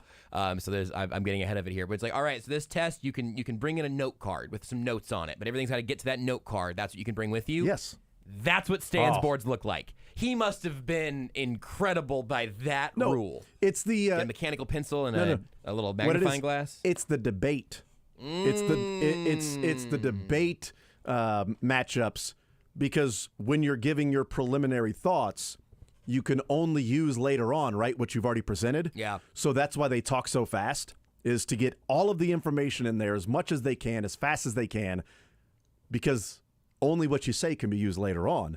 So wow. it's got to be so fast, but it's so much information there that's right in front of them that you're – now, Stan isn't talking as fast as the debate, but there's so much information to then, disseminate. Got to get into the record, I guess. It's fascinating. That's what we were doing in the breaks there. So, I was better at hanging out with Stan Weber. I was better at debate than I ever was at math. So that's my point of reference is still trying to figure out how many equations and formulas I can get into this note card with a mechanical pencil. Did you have a debate team in high school? I did not. No, I mean, in a matter of speaking, in high school, I really did. It was the debate team was. Am I grounded this week or not? Let's set up this debate there, Ma. It was much more esoteric than that, Jason. It was me against myself in the mirror, just like, you're stupid. You know what? You're not stupid. You're great. You're gonna do all right. You dumb piece. It was a lot more of that. You're good enough. You're smart enough, and doggone it, people like you. Got to be able to play both sides, though. So you suck. Got to be there for that as well. I just went on Twitter for that. I played the other side with That's a good point. Twitter and was like, let me read the mentions. Gas yourself up, tweet something out, you'll get brought right back down. Oh, darn it. Okay, I guess I'm the anti-hero. Boo. That was a total boo. I apologize for that. I apologize, but there was a little a scrolling bar thing saying about Taylor Swift expected to be at the game tonight. Like I care. Exactly. Like anybody should care about that. No one should care about the most famous woman in the world being at Arrowhead. Yes. Also, Dylan, you do not have a hard copy in front of you, so I'm just going to have to give you the Josh Brisco thumbs up or down. Gladiator, the baby. Gladiator style there. Seen that movie? Yeah. Have you? I have. Yeah, shocking, right? Good for you, man. No.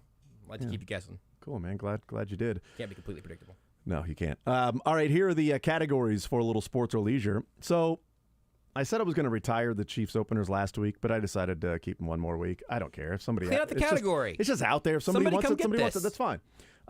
We have fresh tailor-mades. These are questions, and the answers are players who have Taylor in their name. So tailor-made. We have some Chiefs and Broncos, which are questions about players that played for the Chiefs and the Broncos, so specific players. And then we got some NFL. So those are your categories today. We got Chiefs openers, but we got tailor-made, Chiefs, Broncos, and then general NFL. I also have one Major League Baseball question, too. I didn't have enough time to come up with the category and all the questions there for Major League Baseball. And by I didn't have enough time, I just simply wanted to go to bed. Josh, what about on the leisure side? Unfortunately, Jason, I don't have enough time to do sports or leisure today. I'm going to go sneak in a quick nap. I was doing more watching and enjoying the game than I was sports or leisure, which typically on a Wednesday night I'm doing the sports or leisure questions. And last night I was just enjoying the game. And I'm like, oh, I should probably get to that. Nope, I'm going to bed. On the leisure side, we have What Could It IMDb TV? It's been a very popular category, so I had to re-up it this week, and I got some fresh ones for you. Yay. We also have the commonly misspelled word Spelling Bee, Get Swifty, continuing Taylor Swift trivia that no one ever picks. And then this week's special category, Horsing Around. Horse-adjacent trivia. Sometimes it's about real horse stuff. Sometimes it's about fictional horse stuff. I don't know, man. Just get in here and hoof it. I like horsing around, man. When I say if you want the horse question, you better not say nay. Really? Yeah, really. Okay. All right. And if he gives you an easy one, don't look the gift horse in the mouth. Don't look that gift question in the mouth. Don't look the Absolutely gift not. question in the mouth. All right. 913-381-0810. We head to the phone line. Well, I should say that I'm ready to go. Josh, you good to go? Thought about saying nay, but I'm ready. Of course I'm ready to go. I'm born ready to go. Dylan, the real question is, are you, my friend, Let's do it. ready to go? Let's get it started. Here we go. All right, let's start with Ryan leading us off here on this Thursday edition. It's Sports or Leisure presented by Johnny's Tavern. Ryan, what side do you want to start with? Let's do sports and the Chiefs Broncos. Chiefs Broncos. Okay. Let me find those questions first. Okay, here we go. We're less organized than Stan Weber. Much less organized today. I apologize.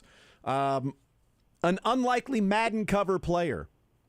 He barely gained over 700 yards rushing in his 3 combined seasons between the Chiefs and Denver. What the bleep was that? Blew out my ears! Between the Chiefs and the Broncos. It was a short 2 years in Cleveland where most remember him from. That and a random of a Madden cover selection that there may ever be. I had this at Madden cover. Who's the player? Peyton Hillis. That's right. There you go. Peyton Hillis is correct. On to leisure with Josh. What category would you like? There you go. That works. I'll do misspelled words. Misspelled words. Let me grab you a misspelled word. Let's spell the word scandalized. Scandalized. Scandalized. SCANDALIZED.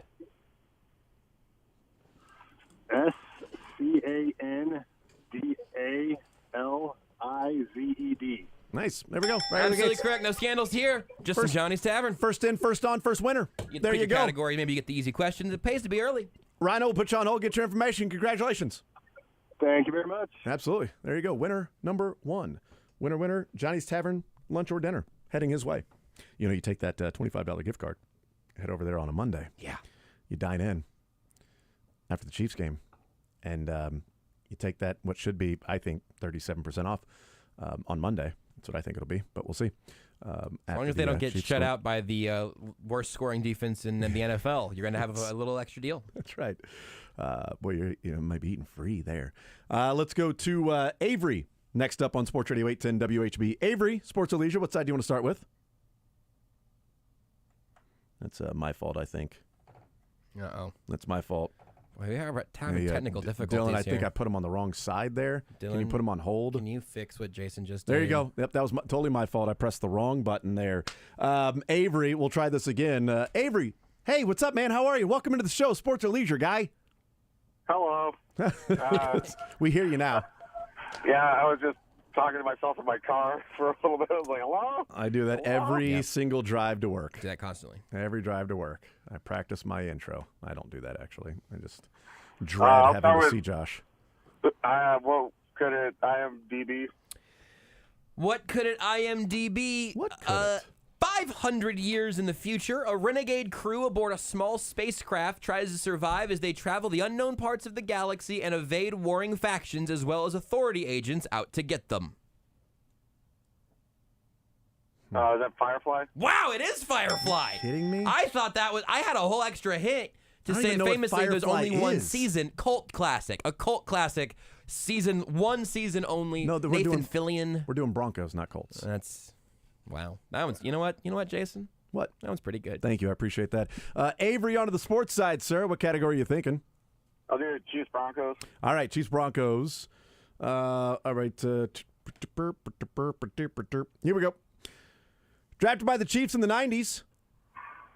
He was drafted to man one of the corner spots for one of the best defenses in the league. Named Defensive Rookie of the Year. The question was whether he would join his brother in Minnesota, but instead he signed a 4-year deal with Denver, only playing one of those seasons before a year-long suspension by the NFL led to his release. Fool me once on this exact question. No Shame way. on me. Fool me twice. Dale Carter. Did I ask a Dale Carter one before? I don't remember. You asked me that exact wording, and I got it wrong. I had no idea. But I remember, because I remember everything you say, Jason.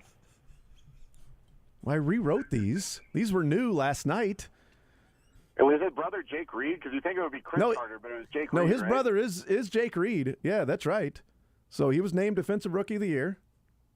I guess you just have the same writing style when you write questions. That's probably right. Yes, WRITE. With that, man. You gotta give Dylan the thumbs up and thumbs down since you guys are playing by those rules today. So I think Dylan's dinger shy if you don't hit him with the thumbs up you said you were gonna do. Yeah, my bad, Dylan. Ding ding. Dylan's dinger is shy. So Avery, you can go talk to Dylan, see if you can help him out with that. We got ads for that, Dylan. See what the issue is. So shy dinger over there. Avery, you mother bleeper. Congratulations, sir.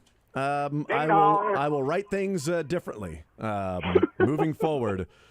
Since, there are only so many, Broncos and Chiefs players that anybody would care about. So there you go. Well, when we do this exact same category again in 2 weeks.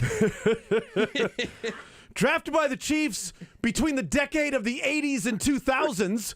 All right, Avery, put you on hold, man. Congratulations. I'm ready for that, and I'm ready for Bobby Scipio. Damn it. Thank you, Avery. Avery doesn't need layups. I gave Avery the hardest IMDb question I had. I actually thought that was the hard. Maybe that's why he got the same exact one player last year. Also, it would save me time if I just went back in years past. And the problem is I change my Word document every single week. Oh, so really? I don't keep do the same Word documents from the week. I just erase and then write and erase and write.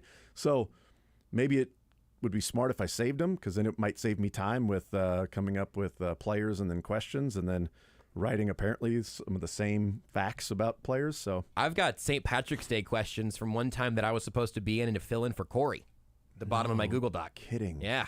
Bunch of dudes named Patrick. That would have been St. Patrick from 22. I guess so. It's been the same sports leisure doc the whole time, though. Wow, good for you, man. Yeah, I mean, it's or hoarder for me, and maybe not good for me. Yeah, I'm not going to call you that. Thanks, Let's go man. to Charles next up. You're married. Charles next up on Sports Radio 810, presented by Johnny's Tavern at Sports or Leisure. Charles, what side do you want to start with?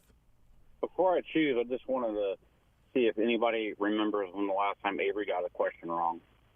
I think we got him a few weeks ago, but yeah, he had a stretch of like 2 weeks in a row where he lost, and we were feeling pretty good. And then apparently, right, exactly.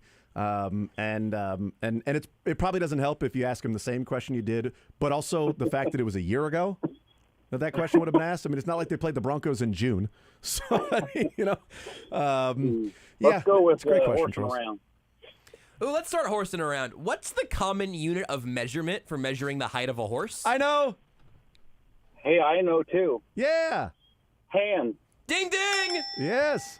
Fun fact that was way too convoluted to be a question, but can just be a fun fact. The tallest horse on record, named Samson, was 21.2 hands high. Secretariat was a little over 16 hands. Is that right?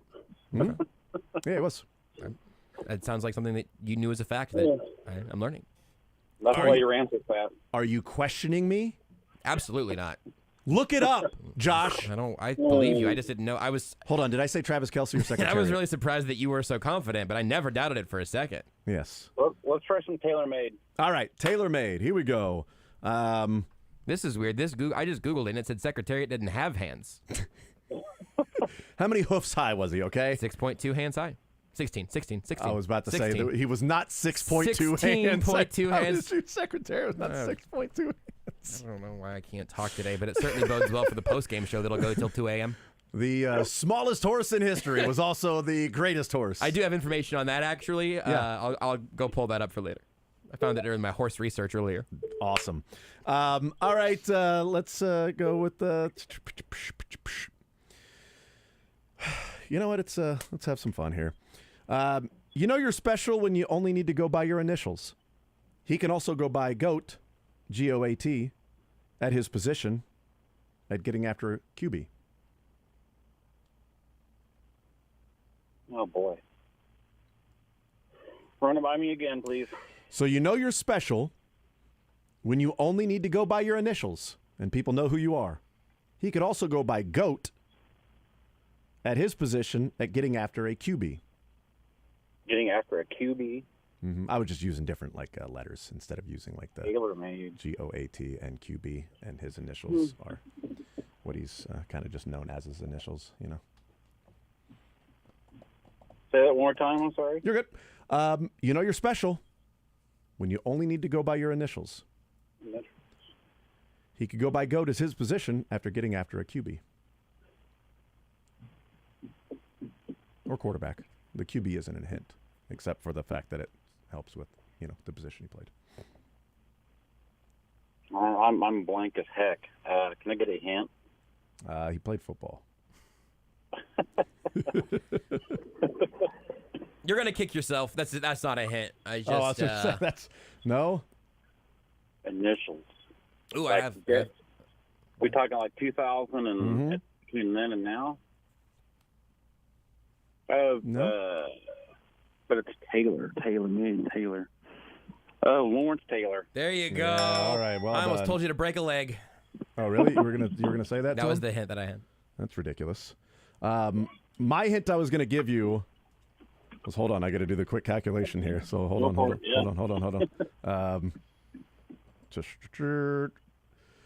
He is 18.75 hands tall. That was the hint I was going to give you.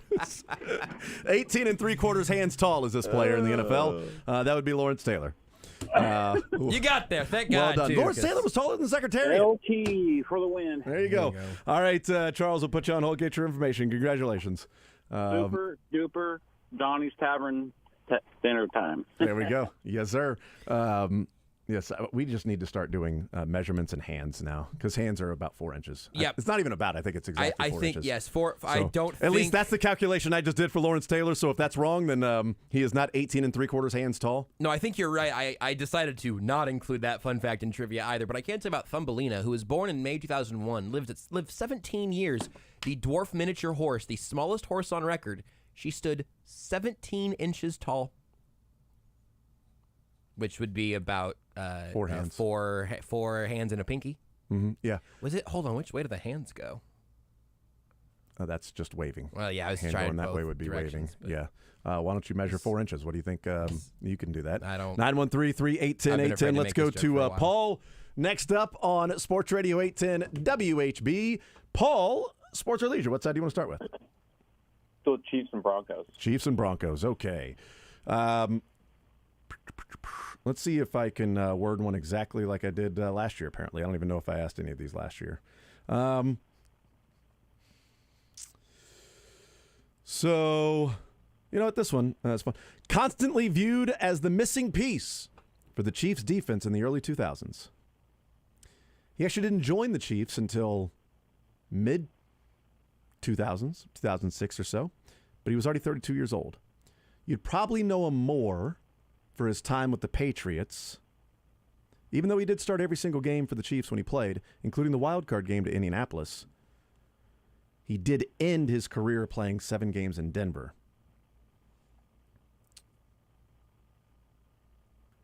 Ty Law. Well done. Nice job, Ty Law. Ty Law is correct. Was it as easy as he was the missing piece among Chiefs defense in the 2000s, or did it known for the Patriots? Because I was also going to throw in a hint. I wrote like a parentheses hint. This guy won against Chiefsaholic. That's pretty fun. Yeah. Chiefsaholic That fought hint the would law. not have done it for me. Okay. It was the Patriots and the missing link that got it. Yeah. Chiefsaholic fought the law, and the law won. It's true. Wonder if you'll win on the leisure side. You know Yeah, what we'll category see. you'd like? Horse around. Let's horsing around. What's the term for the offspring of a horse and a donkey?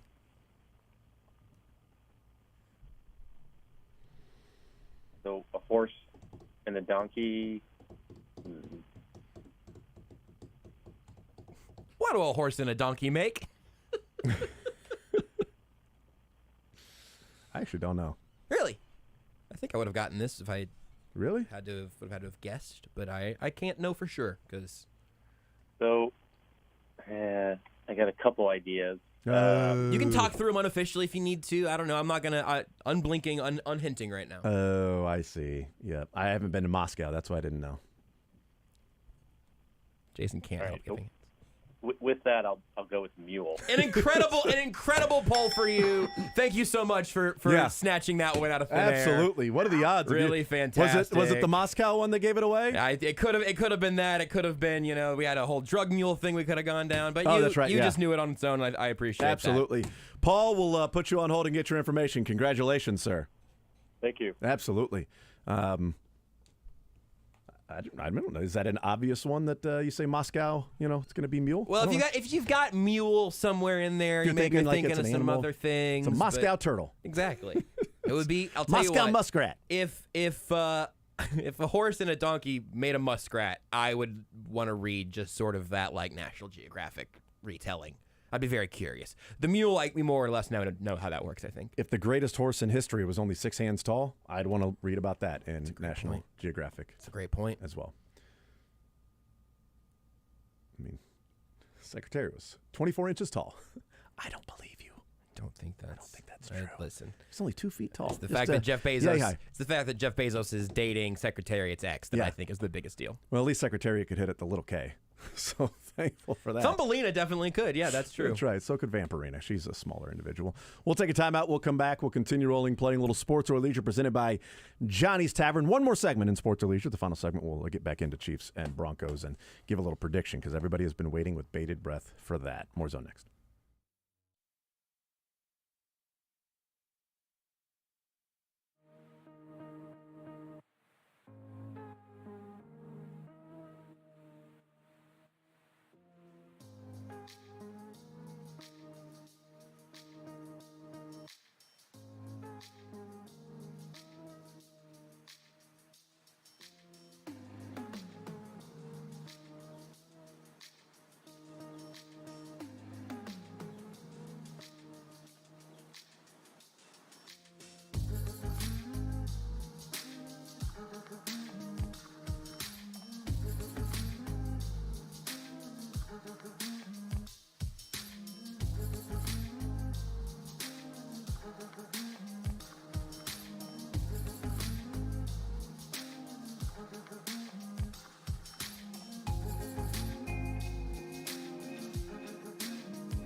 One more segment of Sports or Leisure, 9133-810-810. Presented by Johnny's Tavern. $25 for Johnny's Tavern is yours if you win. Sports or Leisure, or as Mick Schaefer likes to call it, everybody wins. So far, that's correct. Everybody wins. Okay. All right. Well, let's see if we can continue that streak. Load up some losers. Oh, okay. Or keep winning. All right. Josh Brisco next. Hey. Mark next up on Sports Radio 810 WHB. Mark, Sports or Leisure, what side do you want to start with? Hey, happy game day from Connecticut, fellas. Hey, awesome, man. Happy game day to you. I know there's no Johnny's Tavern here, but I still figure I'd play along. I do have a serious question I'd like to ask before we start, if that's all right. Absolutely. Go ahead. Who do I start tonight, Rashee Rice or Tony? I go Rice. I feel like Tony's due for a breakout game, but See, that's just me. I think that could happen, but I feel like if that was going to happen, like they went out of their way to get him the ball against the Vikings. I mean, 6 targets, 5 receptions, but only 26 yards. Like, I don't know what's going on with Tony right now. Good usage, though. Like, a lot of successful plays. I think they're specifically trying to get Kadarius Toney the ball in situations. I think Rashee Rice is getting the ball in the flow of the offense, which I'd much rather go with the guy that's getting the ball in the flow of the offense than, hey, here's a player, a package specifically for you. I would go Rashee Rice, but I don't like giving fantasy advice. So if it was me, Mark, I'm not telling you what to do. If it was me, I would start Rashee Rice, but I've also never won an NFL fantasy football league. So I have one. I guess I'd start Rice also, but I like Kadarius Toney too much, so that's a me problem. Well, give him an answer then, damn it. I said I'd start Rice, but okay. I would be the guy that has Kadarius Toney trying to put him in his lineup because I think there's a breakout game. Nice job trying to hedge. Dylan? Of course I'm hedging. Rice or Toney? Rice. Okay, so all of us say Rice, so definitely start Kadarius Toney. I would ignore us. Mark, that's Fade what I would go with. Well, I've never won the league either, but my wife has won twice. Maybe I should ask her. Yeah, 1,000% ask her. Then you got to wonder, is she throwing off, though? Is she then telling you who to start? Are you playing against her this week? Is she trying to make sure she keeps superiority in the household over you with fantasy? Well, there's a lot of stuff that goes into that. It doesn't sound like that's been a problem for her so far, so I mean. True that. Yes, all right, let's start. A horsing around, please. Horsing around. I'm trusting you on this one, okay? Fill in the blank for me. Uh-oh. Horses have the largest blank of any land mammal. No, it's not that. Stop thinking that. It's a PG answer. Stop No, it. because that would be. I actually don't know. I don't know either. Here's the thing. I don't know what the other answer would be. It's not that though. Oh man. If it was Friday, I'd probably answer differently. But Yeah, you'd it's be wrong. Thursday. Now you know you'd be wrong. Yeah, so you'd it's be definitely- wrong. It's not that. You can talk through it if you need. This is a But you know toughie. what? If that answer's wrong, I don't want to be right. Land mammal, and it's a tough one that I'd be willing to, begin to consider some hints for if you feel like you're on the right track. But you can talk through it. Yeah. Is it an organ? Well, that's a. Yeah, I mean, hold on. I gotta Google. you know, I think technically anatomically correct. Is it? No, an no. This organ? is actually no. I'm not doing a bit. Yeah, technically it would be. Okay. Here's your hint. Here's your hint. You got to listen close. Here's your actual hint. Okay. Technically, they are organs. Okay, well then, yeah. So I know how you. I saw the got word the in there. hint? Yeah, I You got, got the the hint. hint? Yeah. Or even the final letter of that hint is really important. Yeah. Technically, they are organs. Now on Friday, if we asked, an elephant has the largest fill in the blank of any land mammal. That would be ears. right, and that would not be an Right, organ. right. Yeah. So, but it's not an organ, or is it? I don't think they are. I don't think they are either. I mean, I but guess now the you're going to look inner up anatomically ear- correct if ears. They are organs. Technically, the answer to this horse, they are. This is an ear Organs. is the organ that enables hearing, and then mammal's body balance using Boom. the vestibular system. Boom. How about that? And I was about to go off on the last guy for not getting mule right off the bat. Now See? now Everybody's mad at you. Mm-hmm. Like, it's freaking Mark. No wonder he hasn't won a fantasy football league. Exactly. I'm not one to cheat, so I'm not going to Google it. Good I'm for going to you. go out on a limb and say heart. You know what, Mark? I think you've got a great heart. It's a good effort, Mark. Yeah. It's a really You know good what? effort. I gave you a toughie. I should have given this did. one to Avery earlier, but well, he Avery would have got it. Doesn't he would have matter. gotten that. He would have got it. You know. So- No excuses. Play like a champion. There you go. Rule number 72. Mark, thank you for playing, man. I appreciate it, sir. Good luck on the Rice v. Tony tonight.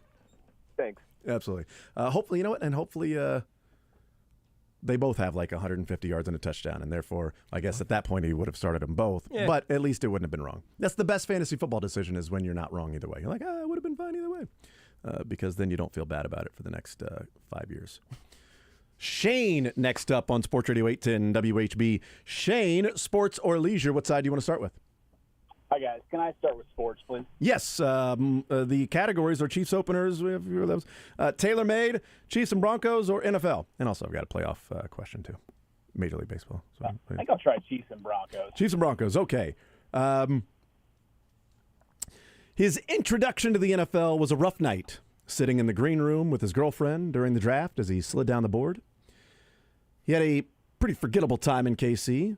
Unfortunately, his best start coming in a game that was marred by tragic events happening a couple days before that game involving Javon Belcher. Not sure anyone outside of Broncos fans would remember that he was a Bronco since he never took a snap in a game in Denver. You see him more now on college football coverage, especially since that man's chiseled jaw makes for a pleasant viewing experience. I think I know this. I think I do. I just don't want to jump on it and be wrong. Let's see. And you said he started that. I remember that Javon Belcher. He did start. It was best, maybe the best game of his career. Yeah, it was the day after that all happened. Yeah. I'm going to have to go with this. I'm going to say that's got to be the Chiefs weren't his first team, though, right? No. Nope. He was not drafted by them. Drafted by the Chiefs. I think it's Brady Quinn. It is Brady Quinn. Well done. It is Brady Quinn. And that fun draft night where, not fun for him, but fun for those of us watching because, you know, every time they'd go to Brady Quinn, it was him sitting there by himself with his girlfriend. And then it got to like pick 20 and she was gone.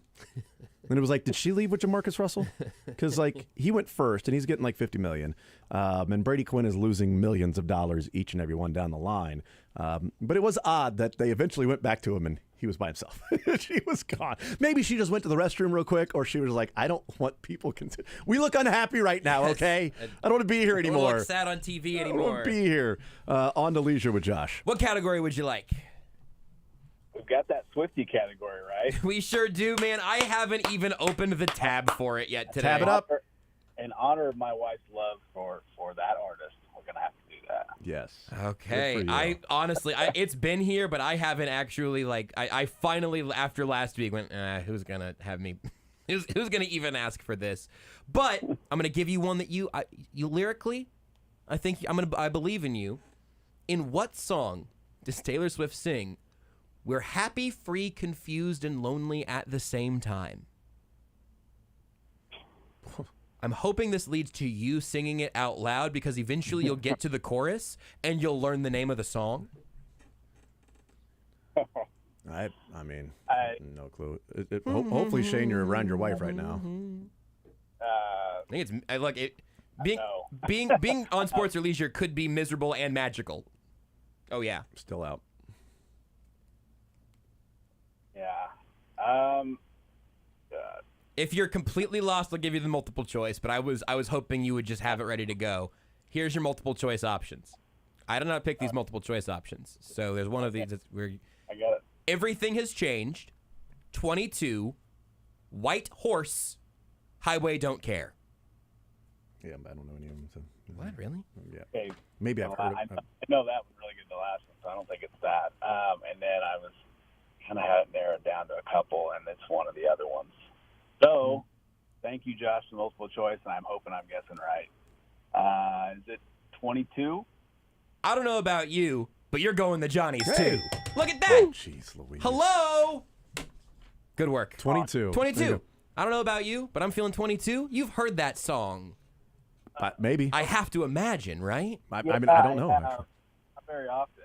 I know a lot of the other ones. A lot of the other ones get sang in my house. That makes sense. I'm a red fella, I guess. So I think that was transformative for me, and so I've got this. I thought that was a layup, but you got there, and maybe you'll get 22% off if you go to Johnny's on Monday. We're also going to give you more than 22. We're going to give you 25 just for hanging out and playing along with us and having to deal with Josh. So I appreciate that. Shane, Super duper. Yes, all right. Putting Shane on hold. You'll talk to Dylan. That's when it all starts to go the other way for you. Let's go to. I have no clue. Maybe you sideswipe Dylan like that. Yeah, he caught a random stray for no reason. Random. Ridiculous. If I heard the song, maybe I would know it, but I just am not familiar with her catalog. Woo, I don't know about you, but I'm feeling 22. Nothing? That's nothing for you? No. Okay. All right. I guess you're not feeling 22. Our house is a rotation between Shake It Off, Blank Space, and Antihero. Those are the three. I mean, still a relatively. Those are the three. That's that's what my daughter listens to. It's very, very modern, certainly. Again, Red would have been, 2012 or something. My daughter likes to chime in with, "And I'll write your name." Like right there on the piece of paper where it says name, that you write your name right there, and then you can do your homework. Yep. She smiles and she gets ready. She's like so excited for it. So I got a blank space, baby. And then we look at Jill. She's like, "I'll write your name." All right, Andrew. Fantastic. That's so good. Sports or leisure? What side do you want to start with, sir? Let's go with Chiefs Broncos. Chiefs Broncos. Okay, I still have a couple more left from this category. 22 was the 6th single from Red that made it to the top 20. Oh, interesting. That album was banger after banger. Okay. Boy, this player came. You know what? I'm going to do a different one because the one I wanted to do there actually came up in a different category with former players that played for a different team earlier. But let's go with this one. Is it Bobby Scipio? Actually, we were looking for Dale Carter, so sorry about that. Let's go with this one. This player, it's an interesting connection between the teams because the category says played for both the Chiefs and the Broncos. Technically, this player did not play for both the Chiefs and the Broncos. But for a short period of time, over one off season, he was directly connected to both teams. He did sign with the Broncos. He was a Denver Bronco for a while. He is a very hateable player in Chiefs, fandom because of what took place in that offseason. But technically didn't play for the Chiefs. Honorary Chief. There's two guys I'm thinking of, I think. It's recent, right? Fairly recent. Yep, fairly recent. And he tortured the Chiefs before the Chiefs started winning a lot of games against the Broncos. But back when the Broncos were beating the Chiefs at a pretty decent clip with Peyton, this guy... So it wasn't Peyton. No, it was not Peyton. No, it wasn't Peyton. No, this guy, he was connected with Peyton. Yeah. Because they connected a lot during the game. Yeah. I'm gonna go Emmanuel Sanders. Emmanuel Sanders, that is correct. Emmanuel. It was between those two because they talked about maybe Peyton would come to the Chiefs too. But Emmanuel Sanders agreed to the deal, right? Like agreed to the contract, and then all of a sudden he ends up in Denver and signs a contract, and it was like, what the hell? Like that's not how things are done. Sorry. I mean, good for him. He got a ring, right? He was on those Broncos championship teams. So and didn't he lose to us in the Super Bowl as well? He did. Yep. Only because Jimmy Garoppolo overthrew him. And had Jimmy Garoppolo connected on that, the game would have actually been over. There would not have been a little under 2 minutes to play and the Chiefs getting the ball back. That's at least the way that I remember it, at least how people have said since then. 13 seconds disproves that. That's right. Especially when there was still plenty of time to play with timeouts for the Chiefs. That is only one side, right? It's only one side. To So the what do you leisure like with on Josh. the leisure side? What do you like? What was the categories over there? We got Taylor Swift trivia, horsing around about either real or fictional horses, the IMDb TV, and the commonly misspelled word spelling bee. Horsing around. We have one question that's still out there about if you didn't hear it, I don't want to re-explain it all because it's walking a tightrope. Are we gonna do a new one here? Just go new one. How many stomachs does a horse have? Oh, I know what the other one was. Ooh. I mean, you can still have that. I'll tell you what, these are all getting reused in 2 weeks. Not all of them. The ones that are left unanswered are getting used again in 2 weeks. So, okay. Unlike Jason, I will not re-ask ones that have been correctly answered on the show, but that you know of. Yeah, knowingly at least. Bobby Scipio. All right. So the other. Okay. So how many stomachs? How many stomachs does a horse have? I didn't realize there was multiple. I didn't have that either. Or is there only one? Oh, is this a trick question? I sourced most of these, including this one, from real horse trivia experts from the internet. And this is one that I found and moved over. This is not a Josh original. And I will give no further information. Okay. Andrew, just go ahead and whatever you just do whatever you think. Go with the trick question. It's whatever you think. It's not a trick. I didn't trick you. How many stomachs does a horse have, Andrew? I've one. That's correct. Yeah, he's got. I mean, I saw this. Terrible question. I saw the question and I thought, wow, I didn't know horses had multiple stomachs. And then the answer was one. And I thought, well, that made me laugh. Well, that's dumb. I should use this. That's exactly right. I thought, this is stupid. I should use it. Andrew, thank you. Appreciate it, sir. Thank you. Yes. He's almost disappointed, too. Almost. Wrapping up Sports or Leisure today is Sean, final contestant. Sean, Sports or Leisure, what side do you want to start with? Let's go with sports first. Cool. What category are you thinking? We could do Chiefs and Broncos. All right, there's only one question left in Chiefs and Broncos, and this is somebody that I was saving for last because it came up with another one. Here we go. This player joined the Chiefs mid-season in the Dick Vermeil era. He was a Denver Bronco, but there's some issues that took place in Denver in which he thinks the way the organization handled his wife having some health issues is not the way that it should have been done. He ends up with the Chiefs, and you should not Google search what he said he was going to do to the Broncos.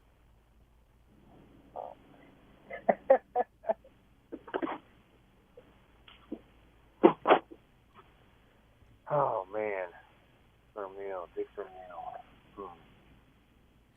Broncos fans felt like this guy quit on them.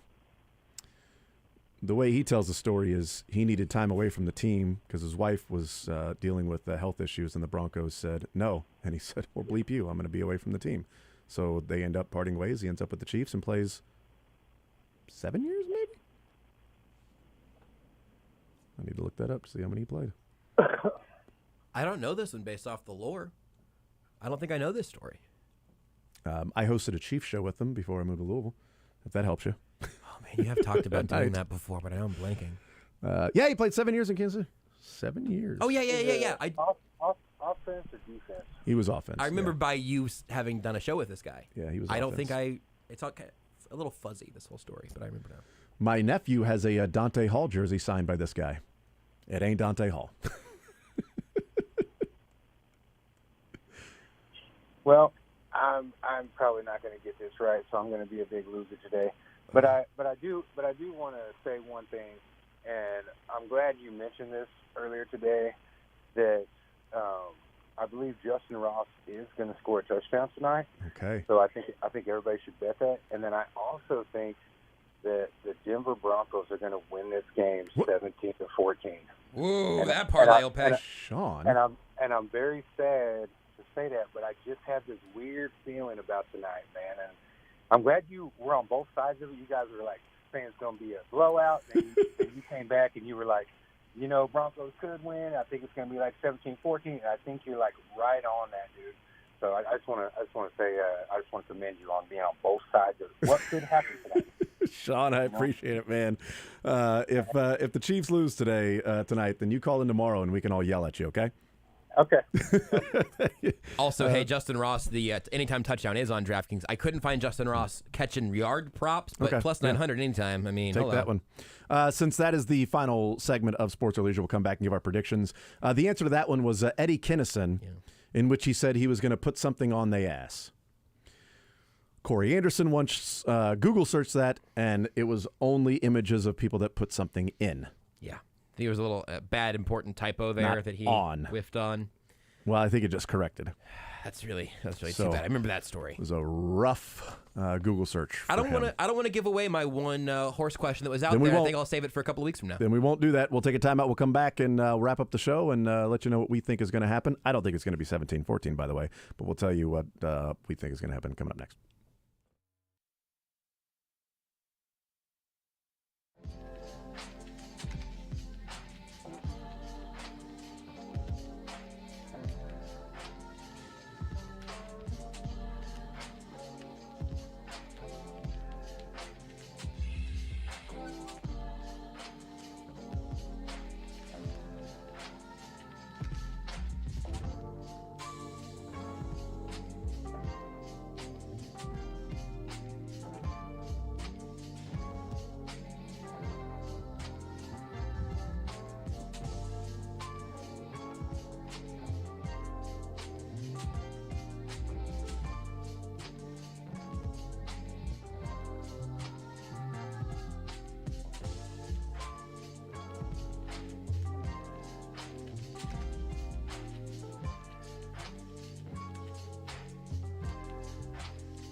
All right, let's get into the game. Chiefs and Broncos tonight. I want to make sure the most current line right now, because when I put the format together, it was still Chiefs at 11. It was 10.5 yesterday, 11 today. That line goes up to 11. Still 11 with the total at 47, which has dropped a point. So the spread has gone up. The Chiefs are favored by a half point more, but the total has dropped, so they don't expect the Broncos to score, let's be honest, in this one. I don't really expect them to score either. I do think this is one to where, while we can talk about Thursday night craziness that happens, and it's a divisional game, and it's the Broncos and everything, like, this is a different Broncos team. They're just not good. They're pretty crap. And that defense, they don't have a calling card on one side to say this is how they're going to stay in the game. Offensively, they're better than they were a year ago, but it doesn't make them a good offense. And defensively, they are just simply trash. I think the Chiefs win 37-13. I think the defense does their thing. I do think the Broncos get 3 scoring drives. They get a touchdown and a couple of field goals, so they score 3 different times. And I think the Chiefs control this game from the beginning. And it's one of those to where it may not be like the Bears, but it's slow and steady and just the dominant team over the course of the game, and all of a sudden they've won by 3 touchdowns and a field goal. You guys talked about this at the beginning some, but Frank Clark is giving up $1 million in change for what I can tell is a ticket out of Denver. Yeah. They were going to cut Randy Gregory and eventually traded him for peanuts. The defense is atrocious, and I thought Verderam made great points earlier. He says, if you are here to install a culture, at what point have you failed in that mission? If your results are horrendous and your process appears to be completely unhinged, there was a report earlier today that they are expected to trade Jerry Jeudy by the trade deadline. If the Chiefs wanted to go ahead and just have, Trent McDuff is going to lock up Jerry Jeudy. Yeah. Have him lock him up underneath Arrowhead, like in the drunk tank or whatever. Walk across the hall. Put Jerry Jeudy wherever they put streakers until the Broncos plane leaves, and then let him out and bring him into the Chiefs facilities. He'll be thrilled. Put him in a wolf costume and Chiefsaholic. Put him in Chiefsaholic Wolf's costume. Yes. That thing should be in the Chiefs Hall of Fame anyway. That's but true. NFL Hall of Fame. It really. I'm going 34-17 here today. 34-17. I got the Chiefs doubling them up. That 17 is a late touchdown. I really think this is a Chiefs in control game. I would love to see them break 30 and have it look easy. Dylan, what you say? What you say? I'm feeling it's going to be around 30-17 with the 7 on the end of the 17 coming in garbage time for the Broncos. 30-17. It'll be like 30-10 for the longest time. Yep. That feels perfect. Right around there. All right. Not great for me with 34. I've got the Chiefs winning 37-13 or losing 17-14. That's there's no in between. We'll see. If they can't put up points tonight, man. Look, this is one of those to where you make the case for Denver by saying it's the NFL. Any given Thursday, right? That's the old saying. Any given Thursday? That's what they say. That's what they say all the time. Waiting all day for a Thursday night. Yeah, I've been waiting all day for Thursday. Thursday ticket. You got that with YouTube TV. Got that Thursday ticket. It was Thursday Night Lights, baby. That's exactly right. We'll see. Program comes up next. Central Bank of the Midwest pregame show at 5 o'clock. And then that man, Josh Brisco, on after the show.